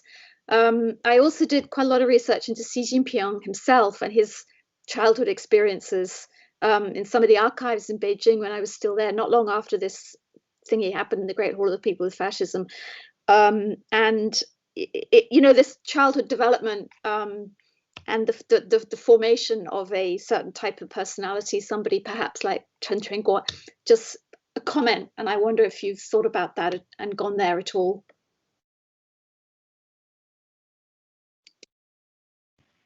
Thank you very much. And the short answer is no, I haven't, but I'm very interested in psychological interpretations and information, and I think it is very important to try to understand. I had not heard about him growing up in orphanages. I think there would often be this a resentment if oneself. I've only read that he grew up during the famines in the early 60s, and so he would have been suffering, and maybe those people who have been suffering, like Xi Jinping in his cave or village, they would resent others not also suffering like they do. Then there's the very interesting aspect of whether there are these Oedipal complexes, just as George Bush the younger had to invade Iraq because his father didn't complete the job. There's been people writing about how Xi Jinping's father was in charge of Xinjiang, but he was kind of nice to them. And so now the son has to somehow finish the job. Those are very speculative thoughts, but I think the psychology of these people definitely would play a role, and it's just very hard to know. Yeah. Thank you very much, Judy, for question. Magnus, for reaction. We have two more questions from audience, so let me read them. One is for all of you. It's one question from audience member. In relation to the first panel, are any of the panelists aware tech transfer that is being used to target Uyghurs or Tibetans? I don't know, maybe Didi would like to add something as well, if you don't know, or so Magnus, Kate, Andrea, if you can react, any one of you, please.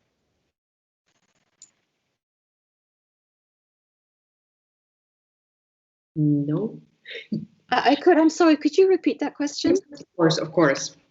In relation to the first panel, are any of these panelists aware of tech transfer that is being used to target Uyghurs or Tibetans?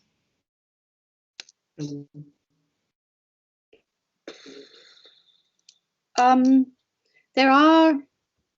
a facial recognition system which was created in a company in Hamburg, I believe, and I would have to chase down the name of the company. But it was sold to China.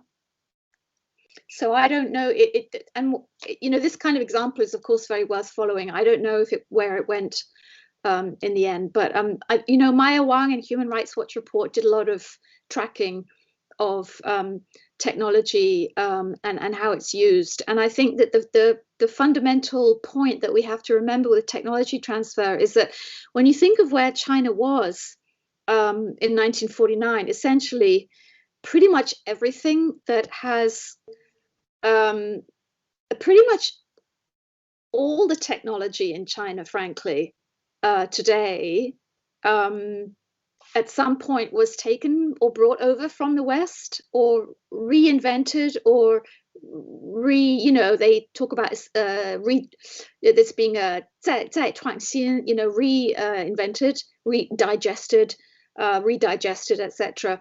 And of course, there has been some recent innovative development, yes, no question, but very often it's the second line development. So they will take a foundational technology from somewhere outside China and reshape it, rework it, very often do a very good job. You know, TikTok and WeChat are two very good examples of technology that's actually really great to use if it was safe.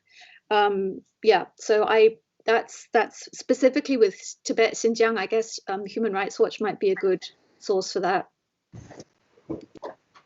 Thank you, Lily. Kate is waving to us, so maybe she would like to add something, and then Magnus. Kate, please.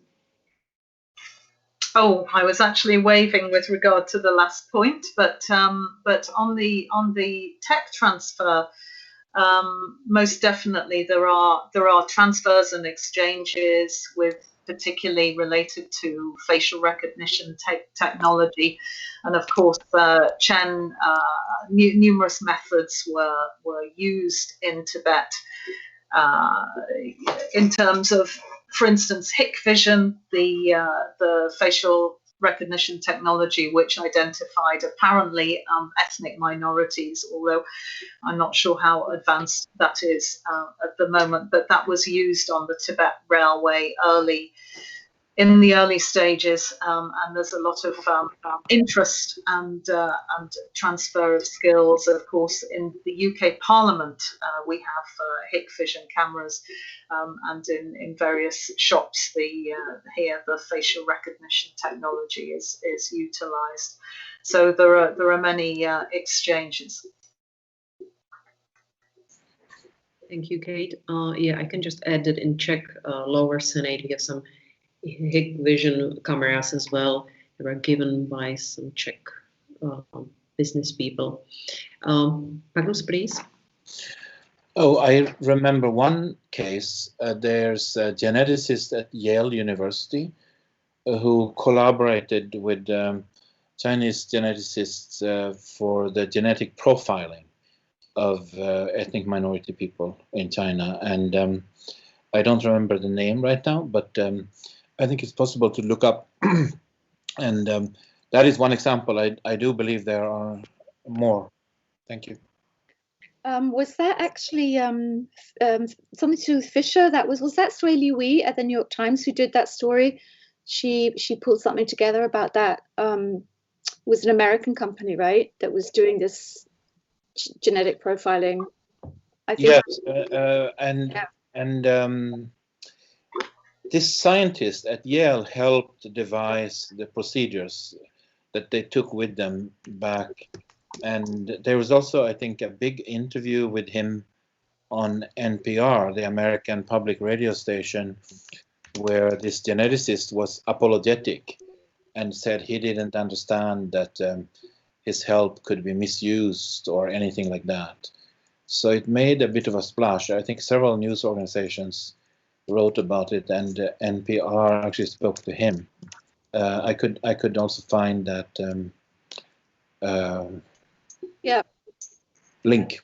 Right, I have it right here. It was a Massachusetts company, a Yale researcher. Yeah, it was Thermo Fisher, Kenneth Kidd, and Thermo Fisher. Uyghur DNA. Thermo Fisher. Can we ask you to share this link with us on our chat? Chat. Yes. And also the article that you mentioned before. So we can share with our audience. Wonderful. We have another two questions. I'm sorry. I will read them. The first one is from Frank Uris, and he's asking, it seems that there is more awareness about animal cruelty than on what's happening in Xinjiang and Tibet. As it was highlighted that China is extremely good at co-opting international organizations, shouldn't local NGOs and civil society groups pressure the policymakers on standing against genocide taking place in the 21st century? Question to all of you. So maybe Magnus, if you can start. I can see you think, please. Well, I certainly agree that we should speak up, and that countries and governments should speak up. There was a a longer list of countries around the world, not just European countries and Australia, Japan, but several other countries like Haiti and other countries joined in recently at the United Nations to protest. And so this tide seemed to be turning a bit on that arena, which is the UN in Geneva. But certainly we should try and push for people to speak up and protest and take action. Thank you. Maybe Kate or Andrea, do you want to add something? No? So there is one question actually to all of you, but I think it's more for Andrea. Julia is asked how to reply to those who argue that trying to isolate China, for example, not attending the Olympic Games, will only harden its stance, give more arguments to staunch nationalists, and maybe make it more difficult to reach any improvement in the conditions of people in Xinjiang and Tibet. So, Andrea, may I ask you for answer, please? Or Magnus? Oh, yeah, certainly. Okay. Yes, can you hear me? It's good. Okay. Right, it's an excellent question and observation. But I think that if we look back to the 2008 Olympics and then sort of magnify that, 1,000-fold, I think it's clear that really the Olympics ended up being a human rights disaster, both before, during, and after in 2008. And it created the conditions really for stronger authoritarian rule, for someone like Xi Jinping to come to power and implement the policies that he's implementing now. And so that I think that that we shouldn't, that our participating in the Olympics will not have any. I don't see any benefit, and I only see harm, really, based on the experience in 2008. I mean, China, right? I think just very recently at the Xinjiang Work Forum, right? Xi Jinping said, "These policies are great. They're correct. And we're just going to keep doing what we're doing, and also start to sort of implement these similar policies in Tibet, right?" So I mean, the nationalism point is also, I mean, it's well taken, but I just think that looking at the sort of the sort of the pros and cons of either participating or not participating, I think overwhelmingly in my view, the sort of the non-participation is actually, I think, in the long term, more effective than, I mean, basically, if we participate, we just become part of an enormous propaganda ploy, right? And these are Xi Jinping's Olympics, and if we're there, we are, basically giving him and these policies legitimacy. So I hope that answered did that sort of answer the question? Anybody else maybe have thoughts? Magnus, maybe if you would like to add something, or Kate, this question to all of you. I'll pass. Sorry, Magnus. You go first. No, I'll pass. He's passing. Oh, okay. Sorry. Passing to you. I would simply back up exactly what Andrea said, particularly that given Tibet was the human rights issue of the 2008 Olympics, and one of the reasons I mentioned that so prominently in my comments was to complement what Andrea was saying about the upcoming Winter Olympics, but also to say that it also supports China's aim of its particular focus of its propaganda and telling the story on Tibet is about openness, and it's weaponizing the whole idea of access to Tibet. And at the same time as shutting down Tibetans and locking in Tibetans. It claims it's in a new era of openness. And so in that sense, participation would certainly engage with that exercise. And it's noticeable that China has pursued this message, particularly since the legislation, the Reciprocal Access to Tibet Act, which referred to exactly this weaponizing of access and shutting down of Tibet. And that was in 2018. And so the party slogan is please come in, then go out and tell the world. But as we know, the more accurate translation of that is please come in if we allow you to do so and on our conditions, and then go out and tell the world what we tell you to tell them. Thank you. That was great. We don't have more questions. Maybe they are in chat, so we can answer them tomorrow. Or if there are any questions that will be emailed, then we can answer them tomorrow. Now I think it's time to thank our speakers for sharing their opinions and ideas. Thank you all for meeting us online or switching on. It was a pleasure. And I'm looking forward to see you again tomorrow. We will start at 9:30 a.m. CST time, so check Prague time, CST. Have a nice evening or day for some of you, and thank you. Thank you. Thank you. Thank you.